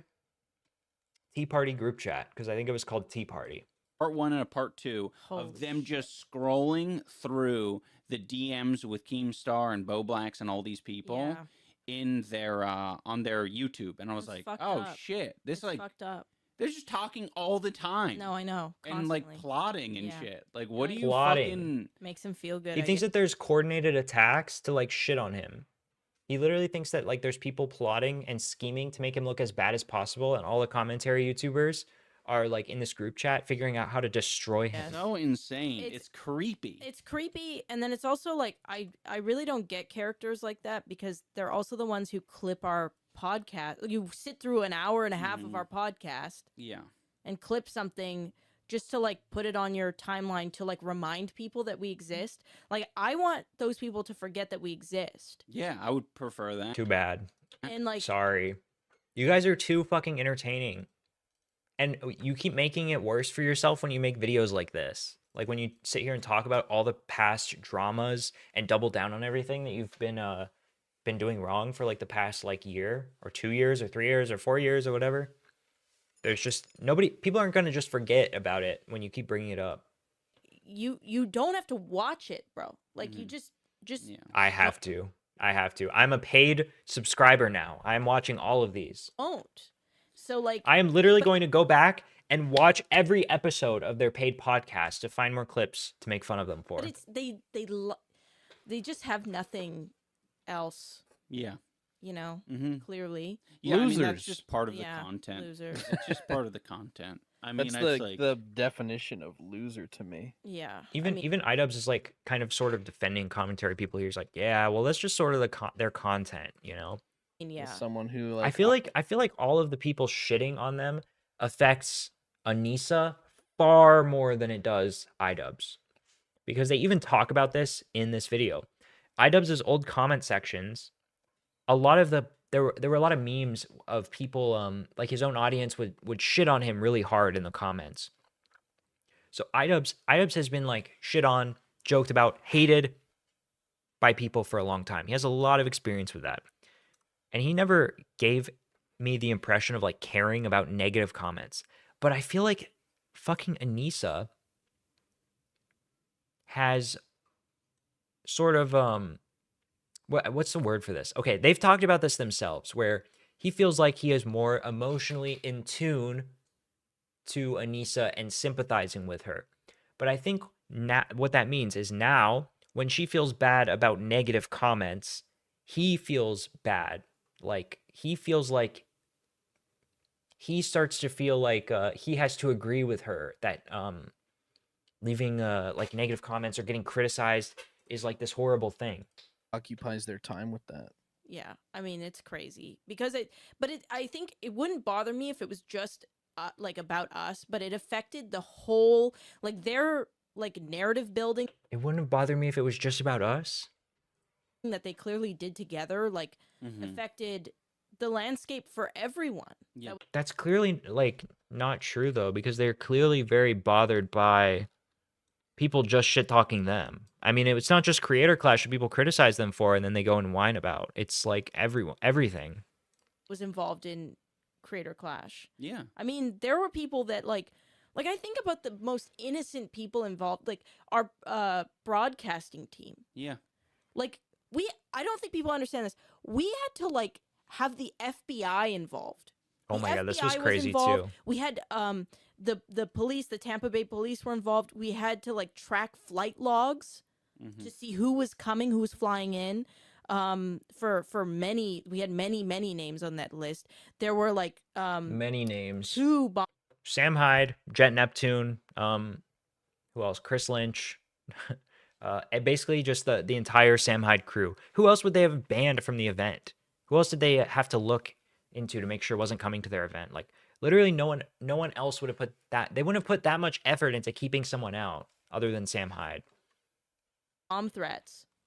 We had 2 bomb threats. And because we had the FBI involved and all of this beforehand, we actually did a bunch of bomb sweeps with dogs during, before, after the event. It was insane. Yeah, that way when the bomb threats like essentially come in, I think they could essentially be like, well, we've been clearing we it. cleared it ahead of time and no one's come in and out, so it's kind of like it gives them a lot more confidence that these are just you know, swatting basically. It's swatting. Yeah. So like were we on it? We had the FBI and all of that involved so early on that like yeah, I don't know. It having to explain to like the production team and broadcasting team like what's going on and what not to look at, because it's just so What's going on and what not to look at? Are they talking about just like people shit talking them online? Like are the production team that like they're that fragile to where they can't look at criticism online, or the production's gonna be fucked up? toxic. Yeah. And it's just confusing for anyone who's living a normal ass life. Like I don't expect any of these people to know what the hell's going on. Like this shit's like confusing, and like when you come across it and you're not part of it, you're like, this shit's like creepy and weird. Like am I in the right place? I know. And we stepped on such a landmine that we did not know was a landmine at the time. Yeah. Which sucks. You know, to have that explode in during the. Why did they the- think I? So they think that it wasn't going to be a big deal to ban someone for like to ban a fighter from the event, never reconsider it, and like double and triple down about how he's like a bad person, for like a long time. Like why would they not expect that to get any backlash? I feel like that's such an obvious. Like, did they think they were being like Chads by doing that? That's so weird. They think they were like showing the chuds, putting the chuds in their place or something. Oh, thank you.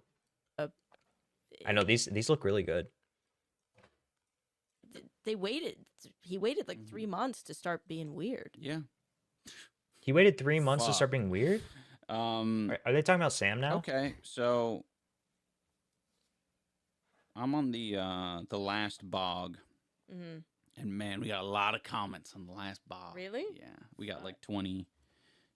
We're comments. gaining a sizable audience. You know, eventually there's going to be comments that you can't even read anymore. Whoa! You just don't That have would enough be time. Crazy. Just don't That's have my enough time. dream. All right, Kevin S says, "Thanks for the shout out. Y'all are keeping me going through this new job. Y'all's healthy relationships makes me appreciate Y'all's mine with my healthy fiance. relationship. Aw, Always just happy to be bogging it up with y'all and the other bogledites." that's so sweet. Dude, what does this Yeah. bog meme? I need to know what this bog thing is that they're talking about. I just fucking love when people are commenting and just talking about, even just being in a relationship, because it's know, it's so, Oh my for god, me, this part is so cringe, dude. it's so counter, I would say, to the hate comments. Yeah. They're equating all hate comments with like virgin incels. They think that this is literally a subconscious thing that they have done, where they have created, like I said earlier, this straw man of like their haters being these like incel virgin neckbeards from 4chan. That are the only criticism that they get is from like these losers. And so now they're saying like, wow, it's so nice to get like a positive comment from someone who's actually in a relationship and actually knows how the world works. Like, they think that they have done nothing wrong, dude. They think that they have literally like made the best possible choices throughout this past year. Because it feels like a real human being. It's so hard when you see the hate comments because they're so focused. It's like, what is it called when you're like essentially diverting everyone's attention, or you're nervous or uncomfortable in your own skin, so you're like, oh, let's talk about this fucking power adapter right here. No, like, you what know, is yeah. that? 'Cause that has a What? name. That does have a name. Not triangulating. Kind of Triangulating? like that. Yeah. Diverting? What? There's a word Diverting for it. attention. Dane, do you know the word? I don't know what you're talking about. Dane's a lexicon. He's a literary legend. Dane's illiterate. I'm stupid. But basically, it just feels like a lot of the hate comments are people like that, where they're just kind of, A lot. Okay, so they're not saying all, It's all but about you. It's all about something. Well, it's usually all about you or all about me or. Oh, that's what you're saying. Yeah, Okay, yeah. No, yeah. It's usually like, Yeah. save yourself. Yeah. Or like, shut up, bitch. This bitch is so stupid and horrible and is ruining everyone's lives. that is such a comically. Shut up, bitch. This bitch is so stupid and horrible. That is such a comically like exaggerated hate comment. Honestly, that's not. Honestly, maybe not. Maybe I would say that about her. Honestly, It would be so much better if that was the average comment. It would The be average very hate funny. comment. Yeah. The oh, so they're not actually saying that's the average hate comment. the Okay. thing about like having somebody comment who immediately confirms that they're in a relationship, I think maybe that signals to you immediately that they're not an incel, which are True. like Oh my god. the majority of the interesting. people who are leaving. Oh hate my comments. fucking god, dude. I think that signals to you that they're not an incel. Like the majority of, the haters. Really? From this guy? Are you guys seeing this? They definitely don't have a relationship. Let's just put it that way. They're just like loser virgins. Like they just have sex, virgin. Just have sex, chud. There's absolutely no way that any of these Yeah. people have girlfriends or wives. Why does it boil down to that? It's like they're projecting about how like, oh, these people are like, I feel like this comes from, oh, these people are just insecure and because they're jealous that I have Anissa. I have a hot girl. I have a hot girlfriend, Anissa, and these people are just jealous. They just want me to be single forever. That's what it literally, that's actually what it feels like. YJJ. Why? What's that? You're just jealous. Oh yeah, That's the you're thing. just jealous. You're just jealous. That's Right. the Yeah, thing that's Brittany true. Murphy always says. Yeah, no, that's a good point. It's Yeah, just literally. like there's so, That is so yeah. applicable to them, dude. And- Join the polycule, chud, dude. So true. What you think that me having an OnlyFans and a polycule is weird? Get with the times, chud. and just I guess for the people who are single, It's literally just sex. It's literally just pictures. Like it's literally not hurting anybody. Just join the polycule, chud. like there's a few different ways that you can take our relationship and our dynamic. Like that's the postman. Oh my god, that scared Isn't the that scary? shit out of me. It sounds like someone is There's a few different ways you can take our relationship and our dynamic. So what? Like what are they talking about directly here? above you because they are directly. This is them talking about someone walking upstairs above where they are right now, by the way. This is not important. Yeah. That's fucking freaky. Sorry, you were saying there's different ways you could look at our relationship. Yeah, if you're single, it's like if you have any amount of like insecurity or maybe even you were like a past fan and you related to me just being the single bachelor guy online and living the life I was living, like you can get angry about it. Yeah. Relating to the bachelor life? But I think relating to the bachelor life I was living? Like, why is this all centered around his relationship status? Does he really think that all the criticism is just because he's like in a relationship? Does he think that people just watched him because he was like a relatable bachelor? Like, I feel like people already knew that he was dating Anissa before he made that public. Because people were talking about her and how much they hated her for like the longest time. And people were talking about him dating her. it's a lot. It feels a lot better to be the other person and not get angry about it because it's like that kind of thinking, like, oh, you're already potentially lonely. You're a lonely person, and like focusing on someone else's like happiness is a distraction for you, and like focusing on how that is like not good, or you guys aren't good for each other, or she's the devil, or Yoko Ono. It's a distraction to focus on how bad Anissa is. It's just a distraction from how terrible your life is that you must be shitting on Anissa. There's no other reason there's no real reason why anyone would dislike Anissa whatsoever. It's just because their lives are so terrible that they have to attack Anissa. It's like clearly it's such a distraction for you. Like, Yeah. It's not good for your life. What are they even saying? I would say my life is better ever since I started A-logging iDubbbz. I would say it's actually an improvement because I have more fun now. I have more fun A-logging iDubbbz than I've ever had A-logging anyone else. You know what it is? It's parasocial in a very, very specific way. Parasocial. It's You know how there's parasocial. people who, like when Pokimane or something, like let slip that she's like dating someone, Yeah. and then like the whole like world loses their shit. Well, that's different because the whole appeal of watching Pokimane, like she's just like the most boring person ever. The only reason you would ever watch Pokimane, especially like years ago, was because you wanted to date her and you thought she was a cute gamer girl. The type of people who watch Pokimane are like completely pathetic. The whole reason you watch her is because of like a parasocial relationship thing. That is not why people watch iDubbbz.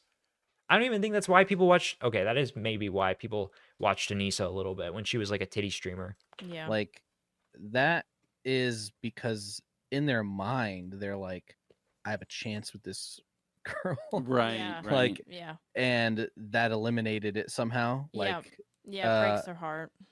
but like this is like the male version of that with you, I think, because people, whenever they like looked up to you being like a bachelor, they're like imagined hanging out with you, gaming. What? No, And They imagine hanging out with you and gaming? Everyone just liked you because you seem like a bachelor that would game with them. I think that's true. And whenever they see that you've shacked up, with a wife, Dude, I feel like I never imagined myself being like iDubbbz's friend when I was a fan of him back then. I feel like I just thought that he was funny and cool. Not because of any like bachelor shit. Like, what is this, dude? they're like, oh, he's gonna be This, too. this has to be like, this is such a basic criticism, but like this has to be like some sort of projection. Is that like wrong to assume? I feel like them saying like, oh, you're just jealous of my relationship. You're just jealous of my relationship. You're just a loser chud incel. Like, is that not just like straight up projection? Busy with with his wife to hang out with me. No, like it's to so be like honest, delusional. I personally think it is more about them living or them Through trying you. to live through me or live through other creators. Yeah. It's not what they would do. Dude, iDubbbz so underestimates like the impact, like his old content. He doesn't realize how impactful and influential it was for like everyone online. Like everyone respected his content. Everyone would listen to him, even to like an unreasonable degree. Like looking back, some of his criticisms like about Leafy were like pretty weak. So even some of his Rice Gum stuff, it was more just like they respect this guy so much that whoever he dunks on is now like the new like public enemy #1. He almost had like a weirdly like Hassan like charm back then. Like the peak of Hassan's thing where he could just get a bunch of people riled up against someone. iDubbbz had that sort of. He does not understand like why people liked his old content. It was his content was funny. He had very good points, like especially in content cops and Kickstarter craps. It was funny, he had good points, and he was just entertaining in general. Like he just was a good creator. Like I don't know how else to put it. Like it was just like the peak of YouTube to me back then. right. Because I'm loud. Right. And Oh my god, this part is so cringe, dude. through Trying you. to live through me or live through other creators. Yeah. It's not what they would do. Right. Because I'm loud. Right. And annoying and And very you stick up for yourself. Yeah, and I stick up for myself. You and make Oh your my opinion known. fucking I god. put you on a pedestal because you're not insecure and I don't have to worry about you. I don't put you on a pedestal. I don't put you on a pedestal. Why is she saying that? She's saying I'm loud and obnoxious and I don't put you on a pedestal. I'm a strong, independent woman. That's why everyone hates me. It's because I'm so powerful. Taking Yes. it the wrong way. You're like one of the most secure people I I've would ever say, met. yeah, that's been one of the things that I've been the most surprised about. Yeah. Is when you just say the shit that You're one of the most secure people I've ever met. Maybe when you first met him. you say. Yeah. I'm like, I have no radar for what people are going to get upset about know. because I'm like, well, this is just fucking, this is Anissa. I know. And you I have no reason to. I don't understand what people are going to get upset about when you say certain things. But you truly are one of the most secure people I've ever met in my life. You've become less secure, I would say, over time. You've become less secure over time. Why would you say this, Anissa? Why would you say this? Because your world has kind of been shaken and but when we first met and the first You've become, dude, who wants to hear that from their girlfriend? You've become less secure over time because your world has been shaken?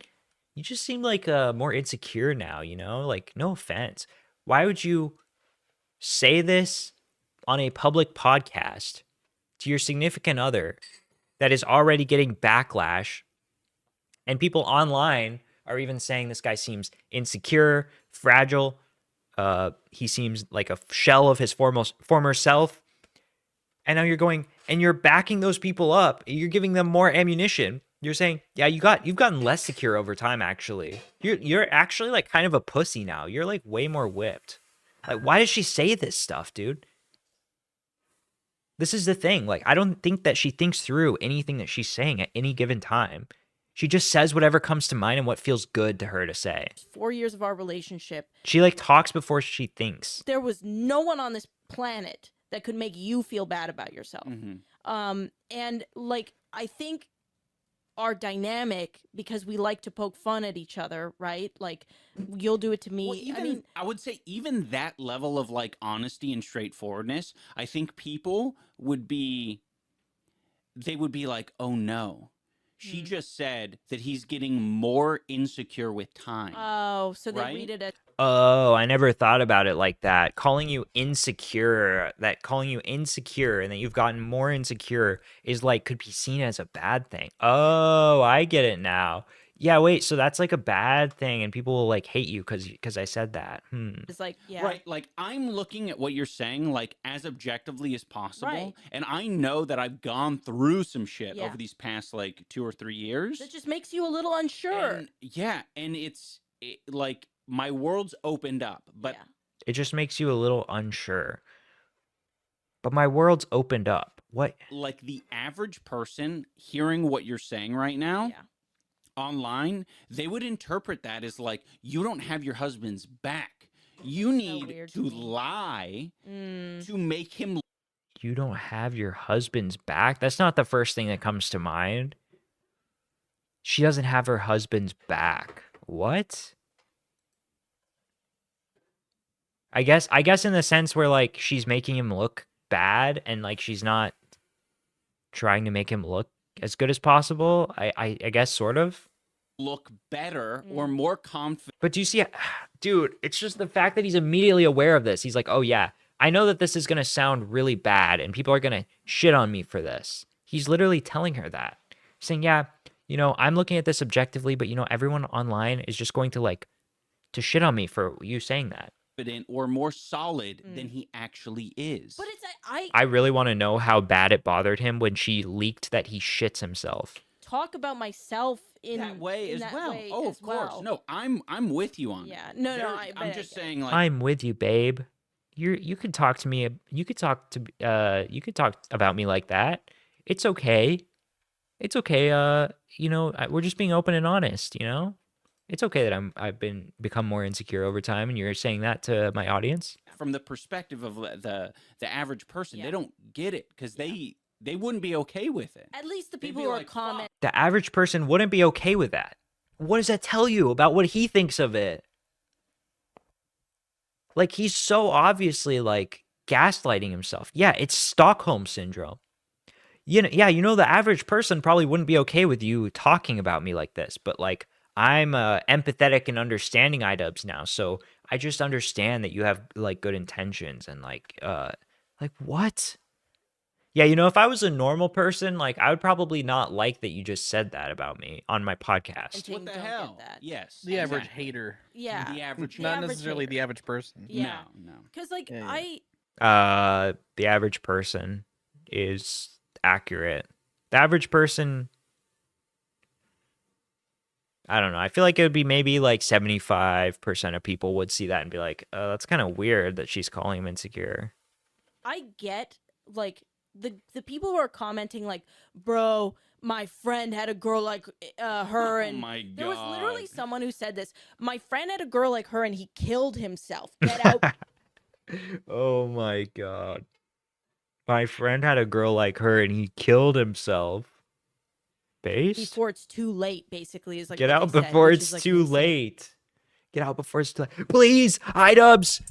I can save you, iDubbbz. Please, break up with her. Dude, it is really funny when people do that. Like, you're obviously not going to change this guy's mind. But let's be real. Thing to fucking Mhm. you know, put it in a comment section. But Bro, save yourself. iDubbbz, save yourself. I think that those people really do, like, they see someone like me. I don't look the way that they would probably want their girl to look. I don't talk the way that they want their girl to talk. I'm not thin enough because for What the fuck is she talking about now? I don't look the way that they would want their girlfriend to look. I don't talk the way that they want their girlfriend to talk, and I'm not thin enough. Why? What are you talking about right now? What does this have to do with the conversation at hand? Why are you just talking about your fucking insecurities now? a lot of these guys, they're like, Right. they want like the hentai anime, like, you know, stick. I don't. Every guy just wants like anorexic, like anime girls. That's why they hate me, is because I'm fat. Everyone hates me because I'm like not like anorexic. What the fuck? She is so fucking delusional. She thinks, okay, to be fair, the way that she talks is true, I think. I think a lot of people dislike her for the way that she talks. I don't think anyone is sitting here and being like, oh man, I hate her because she's so ugly and fat.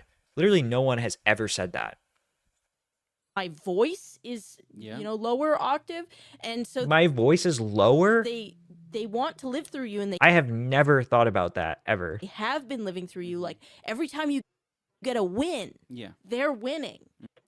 I feel like, okay, I feel like we meme a little bit about pear-shaped, whatever. Her looks are good. Her voice is fine. She's not fat. She's like probably like a better than average looking person, I would say. Nothing like crazy, but nobody dislikes you or actually thinks that like you're like ugly. Literally nobody. That has nothing to, it's 100% your personality that we all don't like. We all hate your fucking personality and the way that you talk over this guy and speak for him all the time and constantly seem to push the boundaries of what he's comfortable with saying publicly. And you just come across as like you're wearing the pants in the relationship. Now, to be fair, lately, it seemed like it's gotten a little bit better. Like, I feel like iDubbbz has been speaking for himself more, which I think is good. Like, even though I dislike the guy still, it's still good that he's trying to speak up for himself a little bit more instead of just letting her talk the whole time. But she is very much still like that. You know what I mean? And then when it comes to like the biggest decision of your life, Is she saying that people only hate her because she's pretty? People say, she said that she's ugly, fat, or they don't like, or people don't like the way she talks, and like they're mad at him for dating her because like they wouldn't want to date her. But didn't he just say you're just jealous that I have a hot girlfriend? Yeah, he said like, oh, they're no, he said that they're just jealous that he's in a relationship. Very weird, because he sees all his haters as incels. You married me. Yep. Instead of like the skinny, Right. high-pitched, either blonde or I guess they would probably. You married me instead of like a hot girl. That means like, wow, you're just like so like not superficial, iDubbbz. Accept Asian woman, as long as they were. What? Wait. Married me. Yep. Instead of like the skinny, Right. high-pitched, either blonde or I guess they would probably accept Asian woman. What the what the fuck are these? What are these like? What is this imaginary situation that she's making in her head? These incels probably want a skinny, blonde, or Asian woman. Where are you getting that from? As long. What is this like? You're literally playing out like a imaginary scene in your As head. long as they were soft-spoken and thin. Yeah. And As long as nice. they got out A of the way. soft-spoken, submissive, nice girl. That's all they want. All they want is a skinny, Asian, soft-spoken girl. And got out of the way. Yeah, exactly. I think that They want the girl to just step out of the way. that's basically what it is, because it feels like you're. I don't think a lot of people like to believe it, but you are like modeling behavior after the people you watch. Yeah. And you're looking to them Yeah. for some guidance. And when you see this, and I know the juxtaposition is probably like super jarring for them. Like, I could have there could have been some soft pitches for a lot of these like incel or just whatever Soft fans, pitches like, for incel fans. What do you mean? What would a soft pitch be? Is he saying that is he saying that he could have been like introduced Anissa slowly and been like more I don't know, careful with how he presented her? I don't know. What is he trying to say? Let's see. as things went along. Yeah, but I could have involved you in more content earlier on. Here's the thing, though. Even I was just gonna say, we had a solid rule that I think was maybe just recently broken with your monkey ball video because you put me in there. We had a solid rule that I was not in any main channel video. I wonder why that was. Why was she not supposed to be in any of the main channel content? It's true. That's so weird. Yeah. No Instagram posts, which we broke recent or maybe last year or something. Okay, I've seen people talking about this. This is a regurgitated talking point, okay? But like it's normal to not if you start dating a girl, okay, especially if you're a huge YouTuber like iDubbbz was. You start dating a girl, you're not just going to immediately put her in all the videos when you have a pretty new relationship. You're not just going to immediately publicize your relationship, especially when your content has nothing to do with your personal life. There's just not a reason to involve your new girlfriend in your videos because if you break up or if anything goes wrong, that drama is now like public. So there's obvious reasons why he would not want her in the videos at first. But no Instagram posts, no main channel. It was a very solid rule. That's a great point. So a lot of people think that Ian didn't Ian heavily protected himself, and I had no I had no say, but I also had no problem with the protection. Where Ian told me from the very beginning, you are not to be in my videos. You are not to be on Instagram. This is we're keeping this completely separate. And that's how we operated for 6-7 years. And that, I think what really pisses me off, though, is even though you had those very steadfast rules that we upheld, there are people who claim that I ruined your content by putting myself She ruined my career. She ruined my career, guys. It's a self-aware podcast. It's a little tongue-in-cheek, a little joke about how Anissa ruined iDubbbz's videos in his life. Interesting. In it. Right. And that they can't get away from me. Like they can't, they can't. Oh, so she's saying well, yeah, a lot of people think I ruined your career, but I wasn't even in a lot of your videos, which that's pretty fair thing to criticize, I would actually say. That's pretty fair because the people who knew about his relationship before they were very publicly dating were just people who were of course, super ultra fans that were just chronically online on fucking Reddit all day. But I feel like Anissa still very much after, especially after the OnlyFans thing, she did a lot to become known as iDubbbz's girlfriend. She got positive feedback for doing that. Hold on one second. I gotta use the bathroom again. I disavow that. I disavow that. BRB.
I didn't even press play. Holy shit. I ruined my career. Literally. It's over. It's incel to care about charity money. It's Chad to use that money for a party. That's true. Escape it. Like they can't escape. Like I just don't want her in his shit. Yeah, And that's it's like- all I want. And the weirdest thing about it is like, Is it really that I don't think it's that people don't want you in his videos. They just don't want you to like try to make yourself the center of attention and bring down the fucking vibe and the energy of that content. Like we see it in every interview where the both of them go into every interview together. They'll go on H3 podcast and they both have to be there. And then fucking Anissa answers all the questions like for iDubbbz. She answers everything and explains how iDubbbz is feeling and what he's thinking instead of just like letting him do it himself. That's what people don't like. It's like you're trying to be the important person in the conversation and stuff. I think the reason why they think that is because any video that's made about you now centers me. You, yeah. So they now Right. think And these are the people who are going and watching Any these hate video, videos. okay, any hate video that's made about you centers around me. Well, I feel like I mean, you're a big part of his life and you appear in like all of, like I just said, you appear in every single interview with iDubbbz. So it's impossible sometimes to talk about iDubbbz without talking about you. Yes. When I see the hate videos, I'm like, who the fuck's watching this shit? And it's like, yeah, it's all the people who are watching the fucking Content Cop and a lot of these things that... Dude, he hates Content Cop now so much. He fucking hates that he made Content Cop. He doesn't even recognize any of the good parts of it, dude. Are just like hypercritical of their... Yeah, they love it. People their that they have seen. And they're like, all right, let's find out. Yeah. And then they that's see a great this, and they think that this again is me like pushing, but this wasn't even my idea. I've tried to quit it. Honestly, I've tried to quit this podcast 4 times, and Ian keeps going, no. I've tried to quit this podcast 4 times. Yeah. Which I'm thankful. I'm glad that you're not letting me quit it. What? I tried to quit this podcast 4 times. I'm thankful that you're not letting me quit it. What is wrong with you? Think that it's what the fuck important. is wrong with but her? I want like it. I can't do it anymore. People keep talking about me, Ian. People keep shitting on me and like clipping things that I say on the podcast, and I just like am I making you look bad? No, honey, you should stay on my podcast. I really like having you there. I really like it. Just it makes me so mad that like all like people I think can't do it anymore. I can't do it. this is me. Mm-hmm. I'm like, oh, I need to be in everything. Yeah. All the time. I don't. No, it's super disappointing. I mean, I've seen those hate videos and it's just like fucking, it's so eye rolly. Yeah. I go, why is he watching? Okay, to be fair, okay, I feel like I would have a morbid curiosity about watching hate videos and seeing what people are saying about me. But at the same time, is he so far in denial that he can't take a single criticism from a hate video? Like, even the absolute worst criticism videos of him have got to have like 1 or 2 good points that he might take into consideration. Yeah, I just don't understand how he's like apparently watching all of these hate videos. And that's what he's getting from it. Is like, I can't believe, whoa, these people are like really triggered. Whoa, they like really hate me. I don't know what I'm doing wrong. from like chapter to chapter and it's like, Chapters. I don't know how you can even have that much content in a video about you. I'm like, what the fuck? Like, you know, they have to like grab out of context tweets and shit and be like, oh, out of it's context like, that's her own tweets? personal fucking Twitter account. Yeah, I know. That's her own personal Oh, her tweets. Instagram, whatever it is. And I'm like, it's not even What do I even say in it? Like, I'm sad or some shit? Like, it's literally, my Twitter's literally just like, I'm sad. Oh man, I wish I had a good example to bring up, but dude, I've seen some crazy tweets from her account that are like extremely embarrassing. And like, I would be embarrassed if like my fucking girlfriend was tweeting and just like tweeting about like I don't know, just tweeting in the way she does. Like, you know how she talks very intensely and she's always bringing up internet criticism and drama, and she's talking about her emotions and talking about how she's in therapy. If someone were like talking about me and like by extension making me look like bad through that, I would be so embarrassed. It's just like I don't know. Were you gonna say something, Dane? Yeah, sorry, Dane. I just think it's important to mention why you even had the rule in the first place, because I think that that's really telling. Mm. I think that's really telling. I totally agree. So I think early on, I think maybe my reasoning or justification for it would have maybe changed like over time.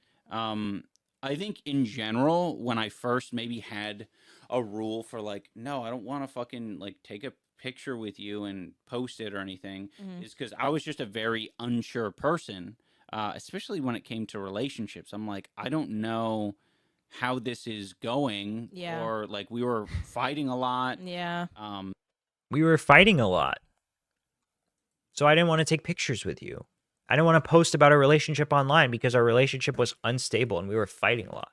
How is that like a bad thing? And it was just like, I don't want to feel like you're stuck I'm with going me. to regret posting something. It's so she said, I don't want you to wait. She fucking answered the question for him before he could even answer. Did you guys notice that? Wait, listen to this. And it was just like, I don't want to feel like you're stuck I'm going with me. to like you're stuck with me.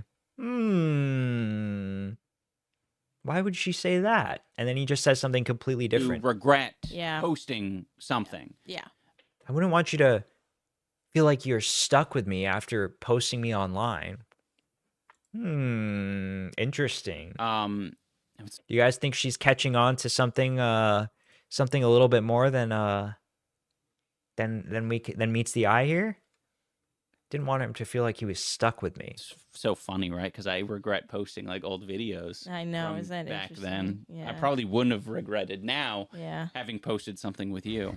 You're still very much like this because you didn't want to like say, oh, what was it that Dane is going to be on the podcast? This is going to be a long fucking stream, guys. I hope you guys are ready. Yeah. Right. No, yeah. Because you didn't know, you're like, oh, there's like a 1% chance that it might not happen. Yes. So I don't want to say anything. Yes, and Ian has always and will always be this way, and I think it's something that I'm attracted to you, like because my dad is that way, where it's very lawyer.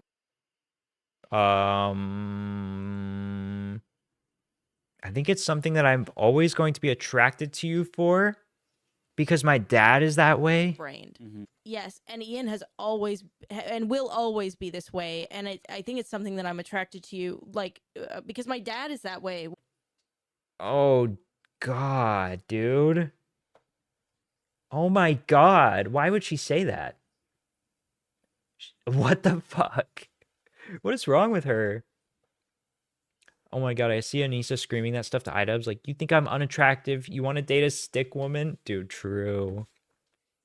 Where it's very lawyer brained, where it's like, unless I'm 100% sure. Right. I want to corner myself. I don't want to corner myself. Yeah. And my dad used to say that all the time. I used to ask him something and he'd be like, you know, oh, if this happens and maybe this happens, like, we'll see. And I'd be like, can't you ever just say yes or no? And he would say, he's like, I don't want to corner myself.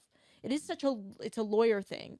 And so, yeah, I think some of it was that, but there was more to it. The rule. Yeah, I would say like in general, like, I mainly made content on my own. So I definitely didn't feel like there was any appropriate place to like bring you in. And it also didn't feel authentic. I'm like, I enjoy making these videos on my own. Yeah. So I'm not going to involve you in making these videos. What's wrong with that? But when I'm ranting at Anissa about a new video idea, like naturally she's going to be involved in the like formulation and filming and, ideas and all these sorts of things. So Anissa, continued to be involved in my content, but it was from this position of like, you know, ideas, background stuff, all these different things. Heavily behind the camera. Right, behind the camera. I don't think there's anything wrong with that. I feel like that's sort of a good way to do it, honestly, because that doesn't affect your content at the end of the day. Like, and it probably helps her feel like she's helping and more involved. But if he like doesn't think that he's not comfortable enough for her to be in the actual video, she could still be involved in helping him. I feel like that's such a good way of doing things. Like, why is that bad? A lot of talking to people as well, like kind of like why do you have to be like a subject matter of the video?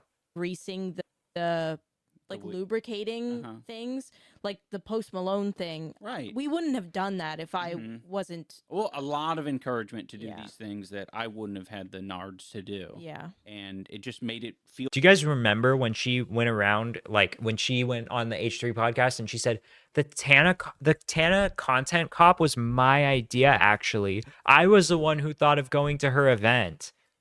That was crazy.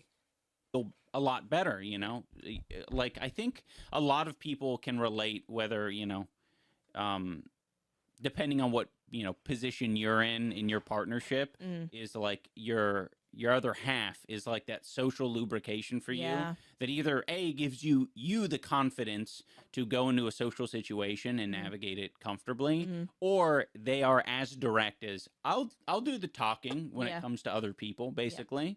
I mean, she doesn't even have to think. I know that her fucking brain just goes off. Yeah. If we interact with someone in public, I'm like, oh yeah, Yeah, that's pretty obvious that her brain just goes off and she talks a lot. Fucking take the reins on this shit. Yeah. I've got to have to think. I know that her fucking brain just goes off. Yeah. If we interact with someone in public, I'm like, oh yeah, she can fucking take the reins on this shit. Yeah. I've gotten better at it, and Why does she, dude? Okay, I don't want to. I feel like I've told this story before. I think it's fine. Basically, actually, I don't want to tell this story again. I just don't want to do anything that might give away like personal info. But let's just say he wasn't always like that. Okay, let's just say that wasn't always the case when they were both hanging out in public, and I know that for a fact. And in some ways, you can get very reliant on it. I know, like sometimes I am too reliant on you to just take over. Yeah.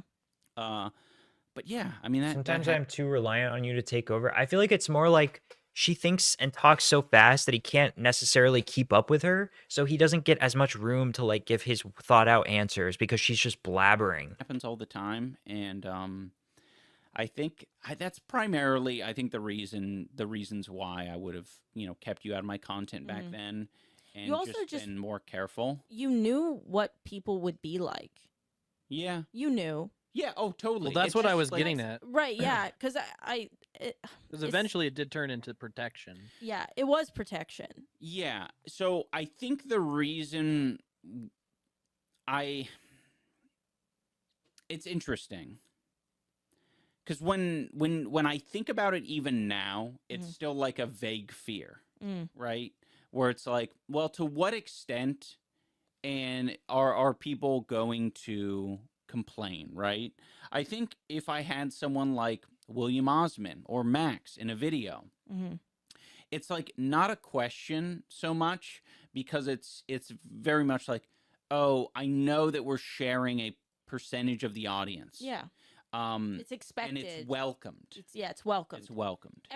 It's welcomed. I think it's more about her not being able to take hate comments or negative comments as well at all. Ask for that. Yes. Yeah. And I think to a large extent, literally bringing on anyone who, you know, wouldn't be a part, like a relevant part of an online pie, it would be unwelcomed. Yeah. I mean, obviously, there's an argument for women, argument for it's my partner, argument for all of this sort of stuff that sort of affects the parasocial relationship. But it's still a very vague concern, right? Yeah. It's like, I think I could have had you actually. I mean, there were some videos where you, and I think this was even before like the OnlyFans controversy. Yeah. Where I think it was Pokemon Go in Canada. My laugh was left Where in. your laugh was in it, and you were clearly like the one filming kind of Yeah. thing. And I think that was like a little bit of a like, all right, well, like it should be pretty obvious if you're super parasocial, you're gonna know who I'm filming this with. Yeah. And like, let's see if that, you know, is a problem. And it was. It one wasn't. of one of the top comments It was wasn't. It wasn't. He says no, it wasn't, and she says yeah, it was. like, she ruined it with the laugh being in there. Oh, you know what? I think you're right. Yeah. Yeah. I don't know if it still is. She ruined it with the laugh being in there.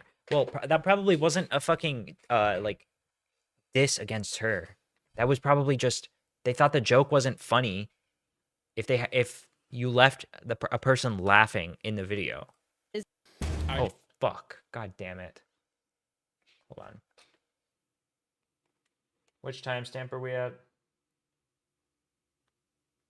51:21. Jesus, thank God for this. But there's two things that I'll always remember from our like early days of our relationship. It's that one which like made me feel like shit because I didn't want to ruin anything. It was like the last thing I wanted to do. But the other thing that made me feel like shit, and I wonder if people listening who maybe were on the Reddit will remember this, but we were at this is funny, dude. Heritage Days, which is like in Edmonton, this like very popular festival where like you can try a bunch of different foods. I was very excited to bring Ian to it, and there was a lurk photo taken of us where Ian had his arm, you know, over me, and we were walking side by side from behind. And the top comment on this thread, it was a very popular thread, said, "Why does Ian have a piece of shit under his arm?" Mm-hmm. Okay, so that sounds sort of justified, right? The way that she's saying this. Apparently, at the time, there was an inside joke about how, between Ian and his audience, about how his camera was a piece of shit. And so on one arm, he had a Nisa, but he also had a camera slung around his fucking arm. And that was the joke. They weren't talking about the girl. They were talking about his camera because that was a fucking meme in his community. So she insists to this day that this comment was about her, and apparently it had nothing to do with her. People didn't even at that point really know who she was very well. And that was it was a joke about his camera that was a running joke on his channel about how his camera is a piece of shit. And he's like, yeah, I got this piece of shit right here. And he would like show his camera. That was the fucking joke. Top comment. And I wasn't in anything at that time. Like, this must be about me. This must be about me. Why do they hate me? They don't even know me. At all. So, I mean, people, and that was before OnlyFans too. I can't think of a more insecure thing. Like, even if there's a chance that they're talking about you, why assume that when there's like literally a meme about that? Just assume the other one. What if, okay, who cares? What if they are talking about you? Okay, well, let me just give them the benefit of the doubt and assume that they're just making a joke about the fucking camera. You would literally be better off. You would literally be better off just assuming the best and not the worst. It was like when I was like as predictable, you know, I had like long hair, you know, no tattoos. Oh my God. So, you know. That was when I was like as predictable as possible. And now I'm just like a rebellious, you know, I cut my hair short. I got tattoos. I'm just like a rebel. No. But I think if I were to be honest, if I were to speak, and I mean, maybe I'm wrong about this, but the main reason why Ian didn't have me in videos is because he knew that his audience didn't want it. Yeah. I think that's just plain what it was. Mm-hmm. You knew that your audience wouldn't want it, and you wanted to, you know, obviously appeal to your audience. I think there's an idea where it's like there's definitely like ways where you can incorporate. I feel like there would have been ways where he could have incorporated her into his content and like even shown her face and featured her in videos where she wouldn't have been like hated as much. But it's just she makes herself like, dude, she just like makes herself like the center of attention. Do you know what I mean? Like, do you guys get that impression too? Like, when she is on camera, she has to be like directly involved with everything that's going on and speak about everything. Like as you're making the content, there's something going on kind of behind the scenes a little bit, where you're getting a clear idea of what entertains them, what excites them, what they're tuning in for. Yeah. And things that aren't that, I think make anyone like nervous about the content that they're making. Yeah. You know, obviously there's like series that I didn't continue with. Yeah. For that reason. No, you The were squirrel series, dude. Remember the fucking squirrels? Save the Squirrels Initiative. tuned in and tapped into like what, and I want to clarify, like, I don't think it was wrong that you did that at all. I think that it was, you know, for your business and for what people wanted. Like I'm totally fine with, you know, how we did things, because to be honest, like, that is what people wanted. People wanted just you. They didn't sign up for. Hold on one second.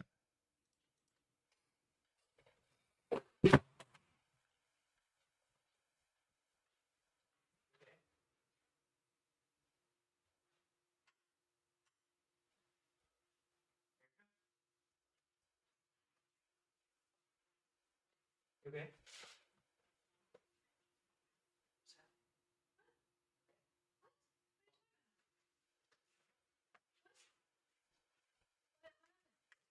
Your phone fell. Is that what you're talking about?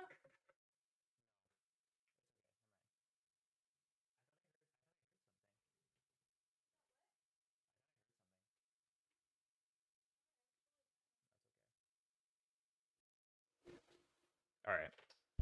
Yeah. All right. Anyways. Yeah, and I think that's something that, like, you know, was kind of wait, why is this muted now? always What like the fuck? governed. No one Jesus Christ. subscribed for the Ian and Anissa channel. Right. You know, people subscribed for you. If people want to subscribe to the Anissa channel, they can go to my Twitch. Yeah. And you know, that's just how it was. But I think because you never put me in things, you didn't know how, like, not into me. Yeah, people were. Yeah, exactly. You could have gauged You know what I it from mean? the comments, though. Yeah. Because I even remember back then, like, the culture in your comment section was very much like, make fun of Ian. Oh yeah, so this is what I was talking about earlier. Like, everyone would shit on Ian. Yeah. Like, and it was like friendly jabs, you could Which say. just leads me to believe that he's been like fine at taking criticism before. And I feel like this thing, what I said earlier, is like she introduced him to like feeling bad about like comments. That's my theory, right? But I mean, a lot of it was very much just straight up bullying you. But I mean, like, it was obviously done with like respect. kind of like, yeah, it was like people would call you names and say like, yeah, you've like, I'm just thinking back to like comments left on videos like bad unboxings and stuff where they'd just like, you know, say like Ian is a little gremlin or he had to think of a few words there. He had to think of a few words before he could think of one that was appropriate a to goblin or he's gay or something. Like, that was very much the culture of your comments. So I could see how like you'd look at that. He's gay. Ian is gay. You'd be like, yeah, I don't want to expose my loved one to that too. Like, obviously she's, you know, not fragile, built for that. Like, yeah. I will tell you, why though, would I expose that, you know? there were so many at that time when we were like more private. There were this is turned go down. through, and when I was, you know, my dad got sick, all these things were happening. I moved away from my family. I was alone in a city I'd never been. We were very isolated on like a hill physically from other people. I wasn't doing well online. I was getting threats from YouTubers about making videos. Is this before she convinced him to move to fucking LA, dude? There were YouTubers. We're so isolated here. I gotta live in a big city. That were making 5+ videos about me, even back then when I wasn't in your. I want more streamer friends. We have to move to LA. I want to be friends with Hassan Piker. And I felt extremely isolated. Yeah. And terrified. Yeah. And I would have, you know, breakdowns, really bad breakdowns. There was this one time Ian went to go like record, and I went and I walked into our gym that was in the garage, and I just lied on the floor and I just cried there. Oh for, like, my god. Are you fucking kidding me? Why were you so Yeah. insecure? And I didn't know at the time, but like being isolated and feeling intense isolation can change you as a person and make you do things that normally you wouldn't do. And I was so scared. Yeah, she needs a podcast to go on every every day. She needs to at least have one of these sit down conversations about deep things and about therapy at least once a day. Scared and desperate for it to stop, that I think that keeping me out of content, it was necessary. Yeah. I will also say, Wait, so I miss why she was so insecure that she started crying. as well, like people change and circumstances change, and Yeah. like even you, like back then, you didn't know what you wanted Yeah. to do. You didn't know what you were about Yeah. at all. You No. were like very lost. Yeah, I was a completely different person, I would Yeah, say. like you were. There were a ton of things that you were experimenting with. Like you made commentary videos. I did. Like, let's see if Yeah, guys, let's see what Anissa has to say. I would love to hear Anissa's take on the Mama Max drama. Let's hear what Anissa has to say. this is what is going Wait, does anyone have those archived, dude? I want to find those. to make me happy. Well, I think the really sad thing about that is that I found a lot of purpose and love in streaming. Mhm. That was my passion. But when we learned that that wasn't something that was viable, there was just so much hate. What is this? Trash with Anissa Joma live stream. Anissa's channel. The D. Oh, the devil? Is it okay if I my tenderize the chicken now? Yeah, of course. Yeah. Which It's kinda loud. That's fine. are we you? We're doing Switch. Oh, I'm the D. The D-pad. Oh god. I'm fucking slow. I thought of that as a Tenacious D reference. Wait, is this the Chris Raygun guy, or am I thinking of a different guy? The Snark Tank. Please welcome to the Snark stage. Tank podcast. Who are these people? Chris Raygun. Yeah. Dude, she was on Chris Raygun. Wait, didn't they have like a fling? You guys remember this? Or was she thirsting over him or something? There was this thing where she like left a kiss mark in a napkin and left it in a hotel. Was that Chris Raygun? Yes. And Yeah, for she Chris al- Raygun. She also said like she commented like a thirsty tweet under one of his posts of him shirtless. Or something, Yeah. being like, "Damn, oh my god, like, Dude, she was thirsting over Leafy too. Do you guys Yeah, I remember forgot that? about that. She had a crush on him? Yeah. That's so funny. Please. What? I can't. There's scary things on it. Do you guys think that, okay, this is obviously just all speculation. I feel like I have to preface everything by saying that, but do you guys think that she was just looking to like date up to get like with the most famous person possible? Oh, Boogie went live. Oh, my boy. San Diego. He grew up on a farm. That's pretty public. Oh, is that? You know what's funny is actually his like, his. Did he it actually grow up says on a farm? Well, no, but it says on his thing Texas. Does it really? Yeah, on his birth. On that. This was thing on his birthday. 2017, so this was before. This was right before they started dating, I think. Yeah. Anyways, Yeah. I would get people either coming in asking about you constantly, or like hate towards me, or hate towards you, or dude, I don't even know at this point if we'll be able to do the Mudahar video because this segment has been so long. My career, the thing that I've really loved, like I couldn't do it. Yeah. I just couldn't do it. So we were trying to find other things for me to do, and I wanted to stay online really badly. Why? I found my community there. I really felt purpose. Dude, I don't think that she can handle being an online person very well, honestly. I really don't. She just strikes me as like way too insecure to be famous. I don't know. I can kind of see that. I remember in the Venti video, she brought up that point Anissa likes to mirror people she's interested in. Yeah, that is true. Although I think she's probably less like that now, I would say. She's grown into her own person a little bit more. Definitely back then, I think that was correct. So I tried to do commentary. I tried to. You made all sorts of different videos. Yeah, craft videos, baking videos. Yeah. Makes me sad actually. Yeah. Thinking about it, because it was my career too. Yeah, of course. So. Why is she crying? Yeah. Yeah, it's hard. I love doing that. Mm-hmm. You know, and I used to get like a couple thousand viewers. I mean, that's how we met. It was my career. Yeah. So she's saying that he ruined her career? Wait, you guys should rename the podcast. He ruined my career. Sucks. Oh, I'm sorry. No, it's okay. Oh, I'm sorry. Oh, I'm sorry. Rough. Yeah. So we didn't know what we were doing.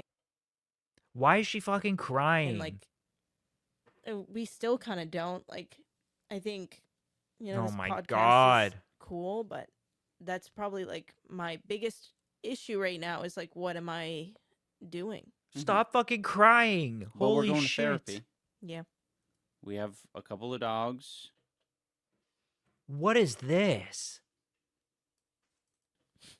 Yeah. And one of them's uglier than the other, but we won't tell you which one. Yeah. Wait, we need to rewind this a little bit. This is a spectacle. You know, it's rough. Yeah. Yeah. It's hard. I love doing that. Mm-hmm. You know, and I used to get like a couple thousand viewers. I mean, that's how we met. It was my career. Yeah. So, sucks. Oh, I'm sorry. No, it's okay. It's rough. Yeah. What the fuck is happening here? So we didn't know what. I'm baffled. I'm actually baffled. She's saying that I feel like she's trying to express like she has some sort of like grudge against him in a way. Like not a I guess not like she's mad at him, but she's like upset that like she couldn't keep making content on her own or something, and that she had to hide in the background. Is that what she's saying? What we were doing, and like we still kind of don't. Like, I think, you know, this podcast is cool, but that's probably like my biggest issue right now is like, what am I doing? Mm-hmm. But we're going to therapy. Yeah. We have a couple of dogs. Yeah. And Dog mom one of them's and uglier dad. than the other, but we won't tell you which one. Yeah. I think we can all look at your dogs and probably figure out which one is which.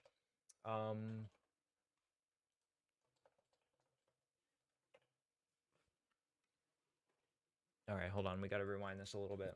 But we're going to therapy. Is cool, but that's probably like my biggest issue right now is like, what am I doing? Mm-hmm. But we're going to therapy. Yeah. Oh, a couple of dogs. Embarrassing. Yeah. And one of them's uglier than the other, but we won't tell you which. That wasn't anywhere near as funny as I thought one. it was going to Yeah. be. The timing was horrible too. But yeah, I could I take don't a know. guess. I think Yeah, take a That was fucking horrible. guess, Dane. Which one's uglier? Merlin. Yeah, Merlin's an ugly little fart, Yeah. but we love him. Yeah. Poopy fart. Well, Poopy Anissa, I shit think pan. honestly, a lot of people, I bet there are a lot of people who would like to see your stream again. Really? You think so? Yeah, of course. Yeah. Why I do you- mean, I why miss not? that so much. Did she start OnlyFans as a passion project? Why the fuck? Like, did she feel forced to stop streaming? Like, yeah, if she loves making content, why wouldn't she be able to do that? Much. The hardest was, I think, what really did me in, where I was like, I have to quit, was like people clipping me out of context or baiting me into answering things that I didn't like. yeah. Well, I think People what baiting me into answering questions. People baiting me into answering things I didn't want to answer. Just don't answer them. Why do you feel the need to answer every question? Oh, It's really? it's not that hard. If you're uncomfortable with talking about something, just say like, just ignore it. Literally just ignore it. You don't even have to address it. all we're waiting on, I think you and me, Yeah. is waiting for people to get tired of us as a Farming. yeah, as a clip farm or whatever. Because it's like, Dude, at a certain point, like you're just letting all of these people including me, just like dictate how you run your life. Like, just do whatever you want. It would make you less of a lolcow to just ignore all the fucking people shitting on you and making clips of you and calling you names and stuff. Like, just ignore it. Who cares? Just make the content you want to make. Why are you like sitting on a podcast for 2 hours talking about all the things you're getting criticized for and like addressing it and coping about it? It is exhausting, and it does happen. Yeah. Like, there was a period where fucking like Brittany Venti was making videos about you. Yeah. And she just kept doing it until I think like it was one of those things where she could have theoretically continued to do it because you are a living person who interacts with the world. Yeah. But I think she stopped primarily because like people just didn't want to fucking see it. It's like, how She probably just got all her main points across. Am I wrong? much are you going to talk about this person? Yeah, you got to get tired eventually. And I feel that way about the commentary people. Like, it all, like, you know, it's trendy for a while. But it makes me mad because it's like the amount of steam that it has. You'd think that you like touched a child or something. What? Like if you think about the people who the backlash to the backlash of you being cringe now is like people are acting like you touched a kid.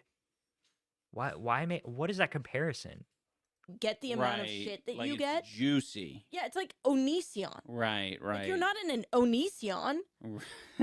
Like why? What the hell? Oh, I mean you're right. You're right. Like, that's what I was thinking about. Onision level? I feel like it's not Onision level where people think that you're like a horrible person or anything. Like I don't think anyone thinks that iDubbbz is like a terrible person. He just seems very lost.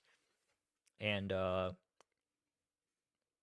don't know, it's interesting to watch him go from like seemingly so on top of the world and like the most influential YouTuber on the planet to where like everyone respects him, everyone listens to what he says, everyone wants to be him, to like to this.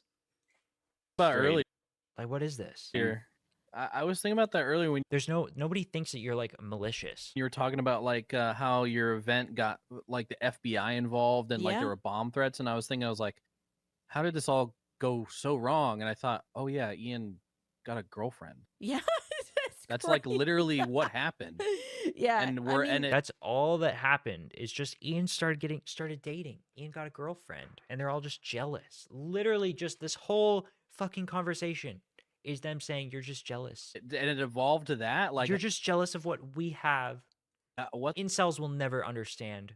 What the hell? I know. That doesn't make any sense to me. It's you made nothing but responsible decisions. Well, I mean, all responsible except, you know, fucking making a documentary about Sam Hyde. Yeah. Oh my god, this is the part that I've been waiting for. Oh my fucking god, this part is so juicy, dude. Agree. Like, I think that. Yeah, I mean, it just like kept fucking coming up. Like, I don't. Which here's the worst thing that he's saying that his decision that he made that was really bad was making a documentary about Sam Hyde. The other thing. That documentary was a great piece of content. Okay, pay attention to what they say about this documentary, and I will remind you guys of some of the details here because they lie a lot in this part. It's very, very weird. About that, I wasn't involved in that at all, in any, from the decision to filming it to editing it. I know. I wasn't involved in any. First of all, Anissa says, you know, I was actually behind the, I was actually, you know, the mastermind behind a lot of, you know, the content cops. Like I was the one who thought of going to TanaCon. That was my idea. Now, when it comes to the Sam Hyde thing, of it. What does she say? Which, here's the other thing about that. I wasn't involved in that at all, in any, from the decision to filming it to editing it. I know. I wasn't involved in any of it. Interesting. So iDubbbz is saying, yeah, I really messed up making this documentary. I wish that I didn't do that. Anissa says, yeah, you know what? I wasn't involved in any of that at all whatsoever. I wasn't involved in a single part of that. That's probably why it ruined your life so much. I know that's not what she's actually implying, okay? Obviously. But it's just pretty funny, the juxtaposition there. And I mean, if you want to blame somebody. Well, but like, why? Okay, second thing to notice, this guy points to himself saying, well, if you do want to blame someone, points to himself. This is explained a little bit later. Because I centered. I never met. I like that really Right. made It's me because mad. fucking other I was people have so- just such poor like they don't. None of these fuckers have any good intentions, right? Like every commentary YouTuber is just like grabbing this shit out of like a fucking like a pipeline. It's being fed to them in a very and then they're like, "This is fact." deliberate way. Yeah, and it's like, I don't know. What are you gonna do? I'm It's just a pipeline. It's just an iDubbbz hate pipeline. the type of partner where like Any good I want to respond to something you said before that. I just need to remember what it intentions, is. right? Like every Oh, right. It's Made me because mad. fucking other I was people have so- just such poor like they don't. None of these fuckers have any good intentions, right? Like every commentary YouTuber is just like grabbing this shit out of like a fucking like a pipeline. It's being fed to So none of these people have good intentions. Dude, I feel like everyone just wants iDubbbz to make like entertaining videos and that's it. That's basically it. People just want iDubbbz to make like good content again and be happy. That is genuinely what most people want. I feel like. And if you think like he deserves some sort of punishment for being like a cuck or like being like cringe now, that's just like that's not really what people want. Like we just want you to be entertaining and have fun and be your old self, like be like confident and happy. You don't even have to like regress and like start saying slurs again or like be edgy. You don't even have to be edgy. Just like tap into like your personality and be funny and make good shit. I paused the Subway Surfers gameplay. Oh my god, dude. I have fucking brain damage. Maybe he's right. Maybe I went down the Ian hate pipeline too far. I didn't know or care if Ian had a girlfriend until he made the video saying he was totally fine with her starting an OnlyFans account. All I remember was that pussy whipped Ian saying, "Just say you're a whore." Yeah, dude. Oh my god. There are so many fucking funny clips from like his old videos where he like so clearly is like shitting on that sort of like stuff. And then he acts like, "Oh, well, I never said anything about like my position on sex workers or like women's rights. Like you guys are just projecting that onto me." Yeah. them in a very and then they're like, "This is fact." deliberate way. Yeah, and it's like, I don't know. What are you gonna do? I'm Deliberate way. the type of Why does he feel like there's some sort of like master plan against him? What is that? Like there's no like master plan, secret plan to like take you down out of like vitriol. You've just become a very interesting person. Your downfall has become very interesting to watch because everyone used to respect you and now you've become like not only just like a very generic YouTuber type person, but you've lost all of your confidence. And it's very weird to see. Usually people go the opposite way. They get more fame and they sort of like build their personality up and they get better over time. But from our perspective, it seems like things are getting worse. And that's just very weird. That's why it's interesting. partner where like I don't care what he does, you know, I will support 99% of it, and the 1% that I don't support, I'm like, spread your wings and do it, and I'll be over here playing Hearthstone and League of Legends until you come home. Yeah. And that was that scenario where it was like that was the 1% that I was like, I'm not really interested in that. So The Ian Sam Hyde. Okay, we're back on the Sam Hyde. hired someone else, a camera guy that, you know, we interviewed and stuff, and went and did it. And I was terrified the whole time. But like, Why? I'm not going to tell you what to do at all. And it's I think that Sam Hyde's theory of like iDubbbz making the Sam Hyde documentary to dunk on his old fans and dunk on the like, as he says, incel, 4chan R9K type people, and that ended up backfiring really hard for him because he got tricked.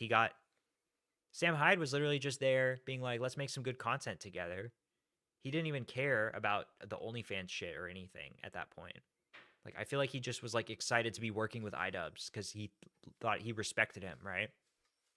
Just crazy what that evolved into. Mm-hmm. You know, just Yeah, like but it's just one of those things where it's like, you know, no matter how he handled that, like when you get involved with someone like Sam Hyde, it's just like a fucking, an absolute fucking headache. Yeah.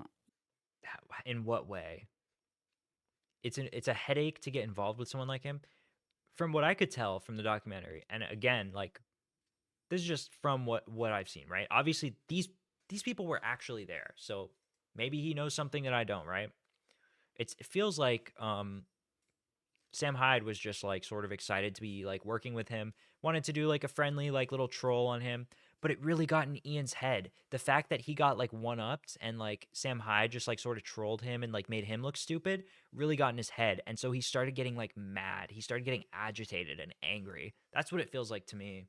You put your And then he created this like whole imaginary scenario where it's like, oh, Sam Hyde is like being this like malicious guy who like wants to be better than me and like wants me to be the butt of the joke. And it evolved into this like thing where he started being like passive aggressive to him and stuff.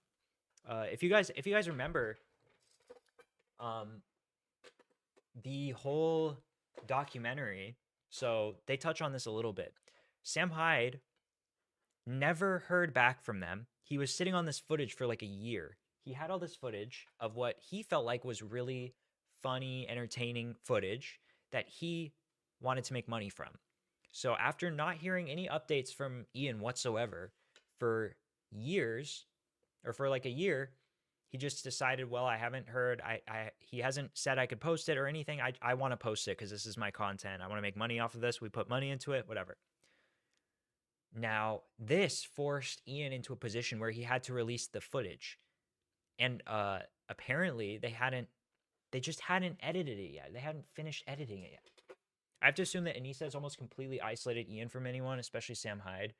Might make him realize how thoroughly she has gaslighted him to his current whipped puppy status.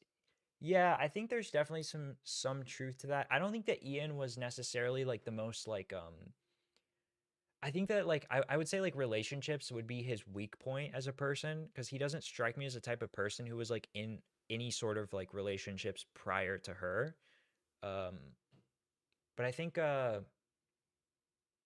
yeah, like he definitely would like sacrifice a lot more stuff for her, including like you see him make concessions about like his emotions and stuff. Like I feel like you can tell that things don't affect him as much as they affect her, but he like wants to feel sorry for her, so he sort of commiserate. He's like, "Oh, I'm so sorry. I'm so sorry." We saw that earlier where she started crying. He was like, "Oh, I'm sorry. It's hard. It's hard for you."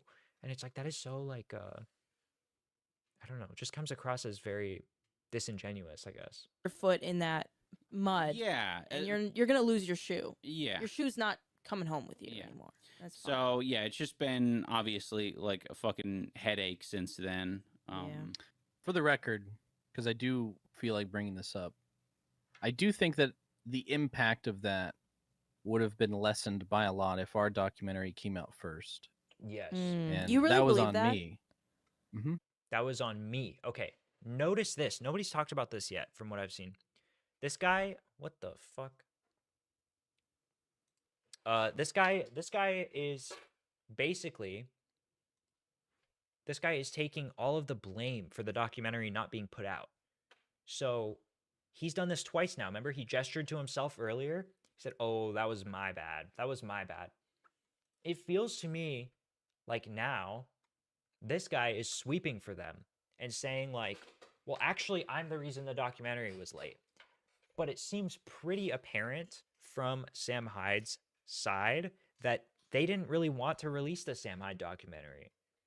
And we'll see them just like basically say the opposite in a minute here.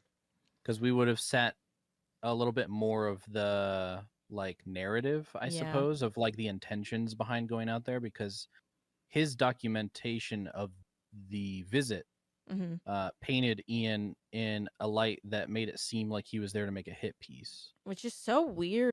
His documentary didn't do that, I feel like. Neither of their documentaries really did that. They definitely made Ian seem there was like that moment where he was interviewing him where he was like, seemed like Ian wanted to confront him about this beef that he had with him behind the scenes. But I honestly genuinely don't really think that Ian was necessarily trying to make a hit piece. Let me think.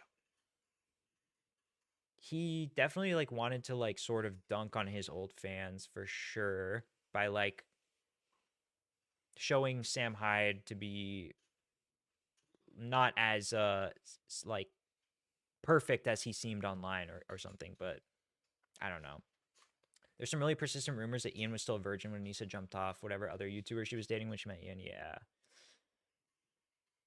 Yeah, that would make a lot of sense. I really think that could be true. That would explain a lot. And like he basically has her like on a pedestal at this point. Cause like why would you not at that point? You know what I mean? Yeah. I guess that is sort of a hit piece. If he was trying to use him to dunk on his fans and stuff, I guess that does kind of make sense. But I don't know. I think that there was sort of some good intention potentially there. But yeah, I don't know. It's hard to say. Which is wrong. But why are they saying that it was only Sam Hyde's cut of the documentary that made him look like that? Because like I watched both of those documentaries and they showed like mostly the same things. Yeah. It's just that Ian's got cut in with that like whole section where he explained what irony is. You guys remember that? It was so awkward. So if ours came out He first, he was like gatekeeping like that irony. would have probably been better, but I don't think that. Yeah, I think the subject matter in itself was hot water. I just think that it probably would have, I don't know, maybe been lessened by a considerable amount. Do you think, or I've never asked you this, but like, what? Sam, oh shit, I just went back. 104.40. All right, cool. Thank God I have this open. Holy shit. I'm such a genius, dude.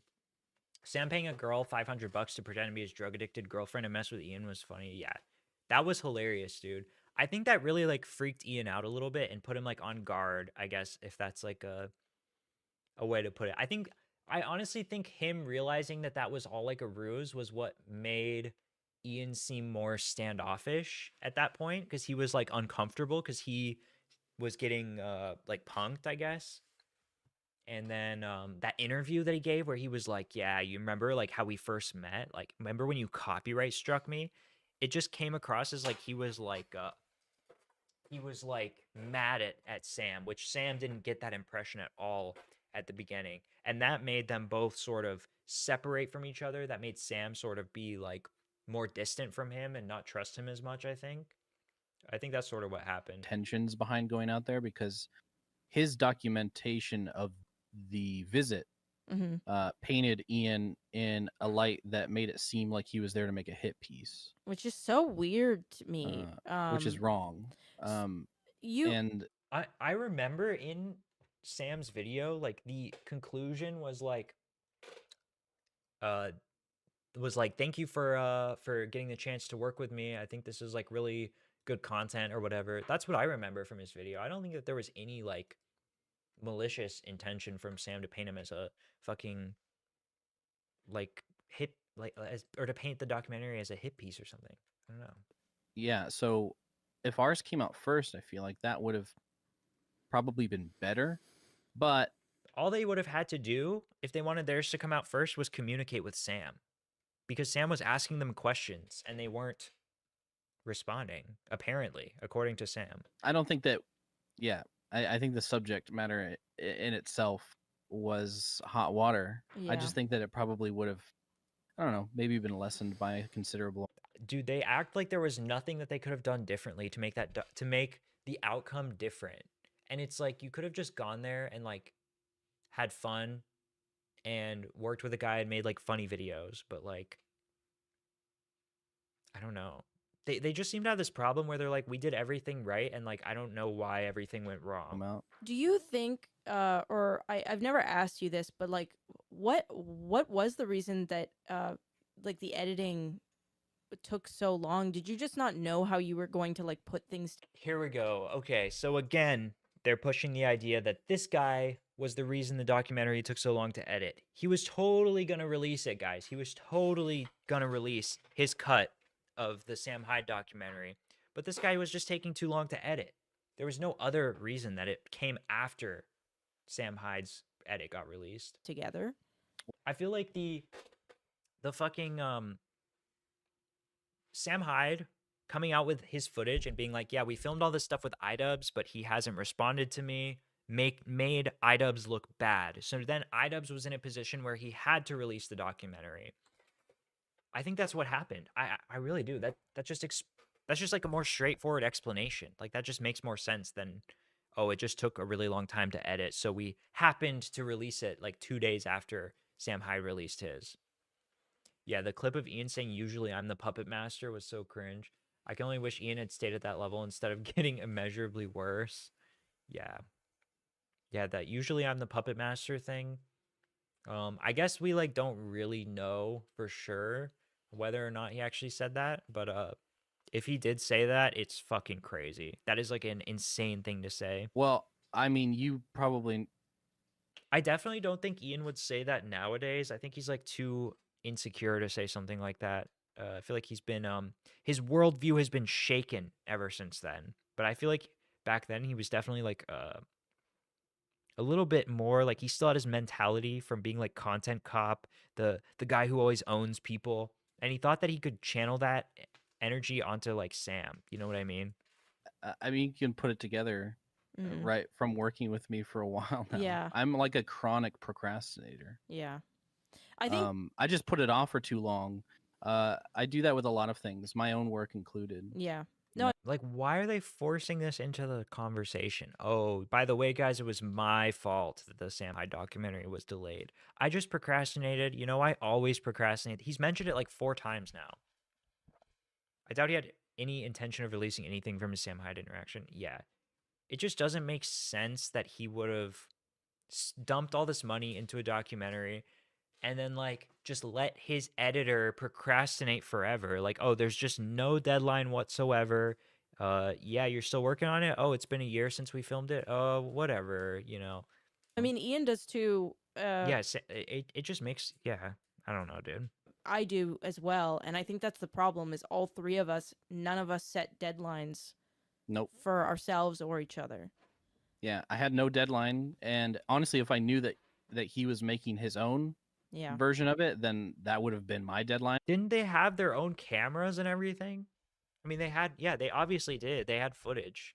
Did they not expect him to ever release it until he released his first? And where I'm like, I have to make it before that comes out. Yeah. But Sam did not communicate at all.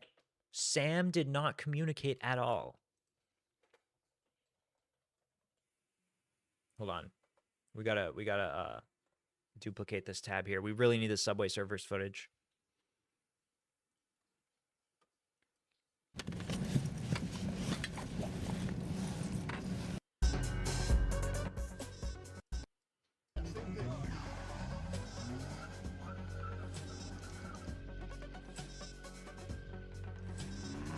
Where's the part of them explaining what's going on?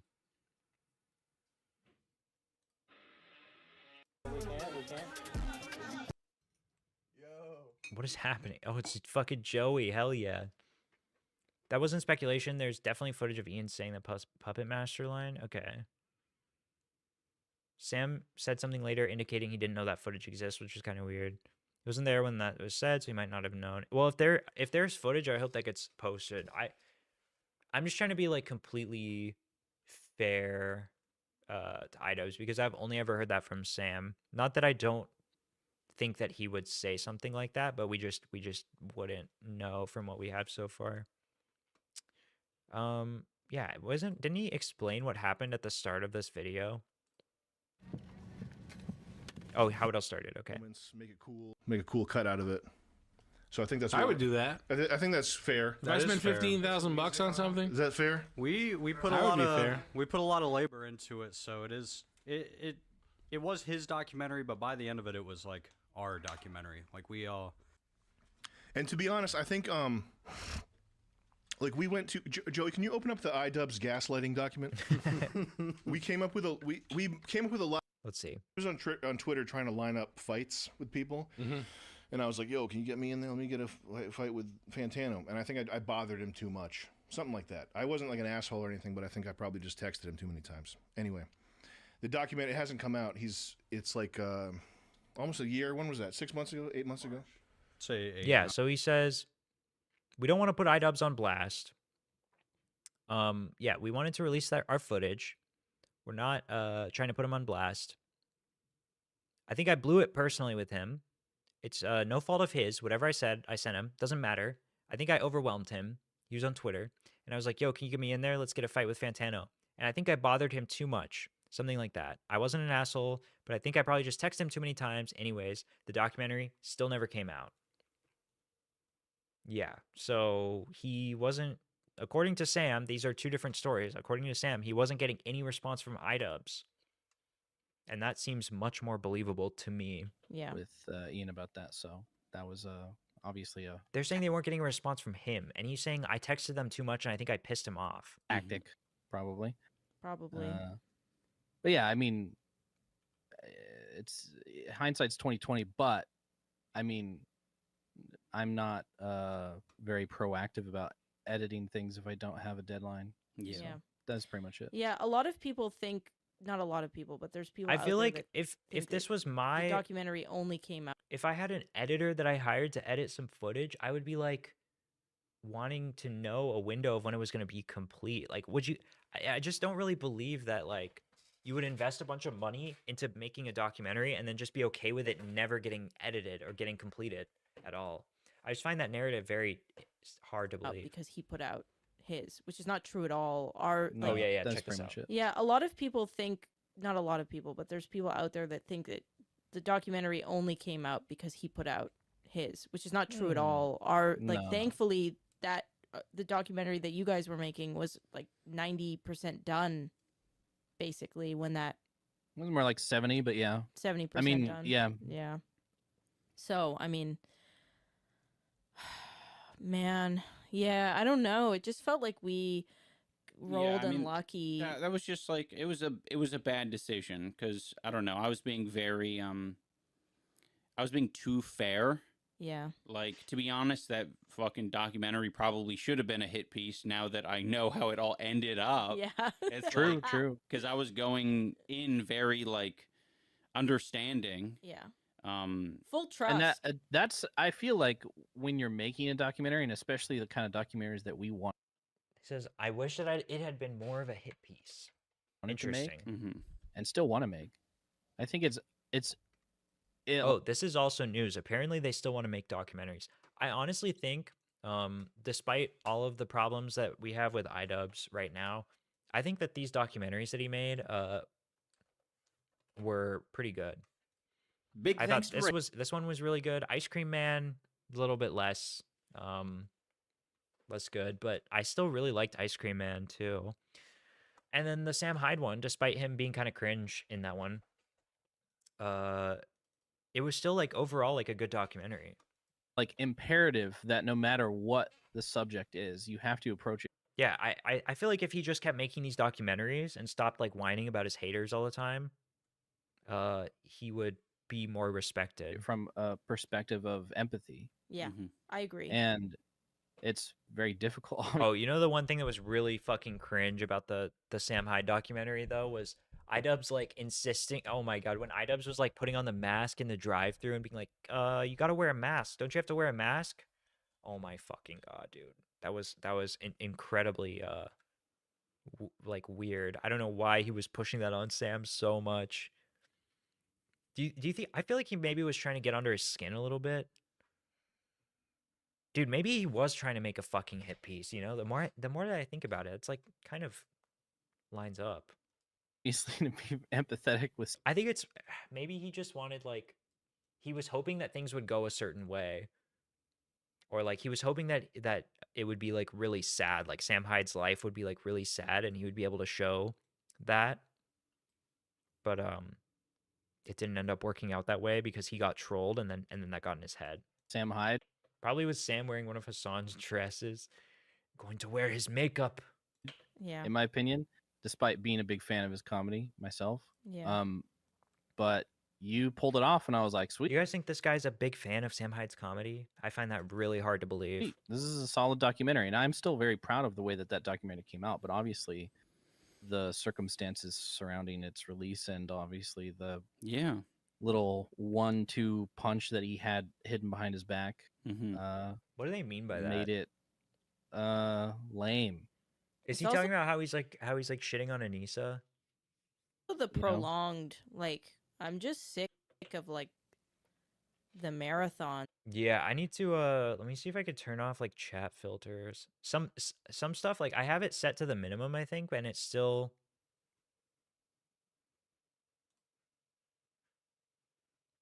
Yeah, see, I allow inappropriate messages.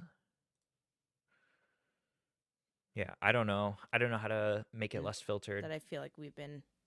Yeah, I mean, it's just what happens when Dude, you that's the deal only with thing about someone who, YouTube like, is the fact that they're like so set on like censoring swear words. It's so gay. uses like harassment and uses people as entertainment and the prop Yeah. for the comedy and the fun. Because for them, like, it's like uses harassment as the prop. You know, it sucks nothing out of you. It sucked nothing out of me to harass and berate and Oh my make fucking jabs at God, people who, you know, didn't even want to fucking know I existed. Yeah. Like, that took zero effort. Why is he calling Content Cop harassment? Why does he insist on calling that harassment, dude? Harassment is the worst, most overused word on the internet. When people say harassment, they mean something that makes them look bad, something that they don't like. Harassment just means anything that I don't like. Yeah. All day, you could do it all day long, and I'm not even doing the work. I could casually just fucking. And in what way was Sam like harassing him other than just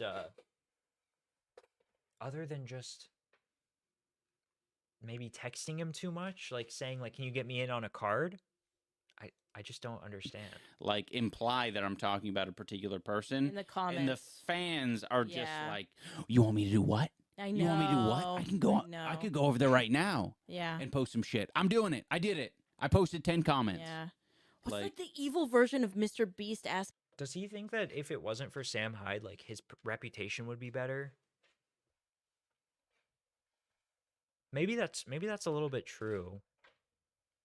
That is kind of true, because I think his public perception did change quite a bit after people saw like both cuts of the documentary and saw like, I don't know, kind of how Sam got treated in that whole situation. And saw how iDubbbz was obviously insecure about the documentary. Asking his fans to sort his To chocolate. sort of the chocolate. Yeah. Yeah, it's infuriating because like, even if you were to take out all of the edgy jokes, slurs, you know, it doesn't matter. The core like element of those videos were like really, really good criticisms. They were fucking masterpieces. They would still be funny without the edginess. Like, I hate how he writes it off as all just like, oh, I was just like choosing random targets and harassing them and like being racist and bigoted. Like, that is such an oversimplification of it. He could have totally kept that series going. He could still make a good content cop. I feel like he could still make, okay, maybe he needs to work on himself a little bit to be actually a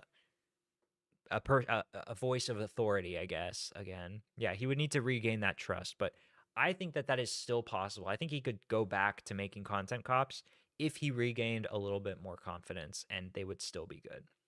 He just seems to not he just seems to like want to distance himself from that, which is cringe. Same thing. Yeah. Yeah, because it could be just innocuous entertainment. Like, that's how you justify it, right? Is like, I would just do a little joke in a singular video about like Jinx or 10 or something like that. Yeah. And it's like, just the mere mention of that person again. Yep. Or the implication that I'm talking about that person just reminds people like, oh yeah, fuck yeah, let's go back. I remember this. Yeah. Owned. Yeah. It's like a call to action. It's crazy. It's creepy. Bad behavior. So one of my viewers said that there was a point where iDubbbz like encouraged people to go into someone's comments and like spam their comments. But other than that, I don't know what he is talking about, and apparently that was like before Content Cops blew up. It's like weird that he's saying that he was like basically indirectly harassing people by like sending his fans to go harass them or comment on their stuff. Like I never ever did that shit, and I was like a huge fan of him, and I never got the impression that like, oh, I need to go and like tell this person how horrible they are. Like and also the thing is like even if you explicitly say please don't do that, guys, people are still going to go do that anyways. I don't get why he's like guilt tripping himself over this. I can see him regretting the Tana say the N-word video, but even then, I believe there's a perfectly valid reason for doing it. Yeah, I get it because like maybe your personal values might change. You might think it's like cringe now or whatever. But his main point in that video wasn't just like, oh, like I can say whatever I want. That was not his point. His point was like that she's a hypocrite for policing what other people say when she herself has said these things in an even worse context. So I don't know. I think he's just not charitable enough to his past self. Like something about his past he just like hates, and he can't see any good in anything he was doing before. Incel shit. Oh my fucking god. For this? Yeah. Owned. Yeah. It's like a call to action. It's crazy. just by- It's creepy, bad behavior, incel shit. Incel shit. Bad behavior, incel shit. Yeah. I just don't get this like oversimplification of everything. Everyone who's hating on me are incels. Everyone who was an old fan of my content was an incel. He doesn't realize how huge his reach was, dude. Everyone knew who iDubbbz was, and everyone respected him. It wasn't just like some cringy neckbeards from 4chan that fucking liked iDubbbz. Everyone respected iDubbbz. Let me see how long this has been going. Man, this is a juicy bog. Did you already lose the timer that we were using before? Yeah, it's I don't think he somewhere ever around here. found it. He didn't. You've got a timer on your phone. You could probably just use that, right? That's what I'm saying. We should put the timer on here, Facing it? facing the so everybody knows, Yeah. even though it's down below. You could probably find an egg timer at freaking Target. Oh, Is that it? And then, like, And, you yeah. And Look at Fiona. All right. That is all for this video. Wow, that took 3 hours to go through. Now just picture how long the next segment is going to take. I don't even know if we'll finish this tonight. It's already like 11:30 my time. Let me think about this.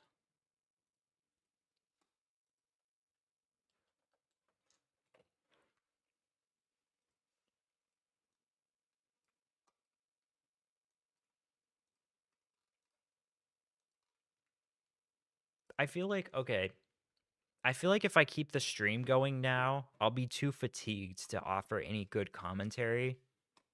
So I think I'm actually going to wrap it up for this time. My title lied to you guys. I'm so sorry. But we will do this Keffals thing tomorrow. I will be back on tomorrow night.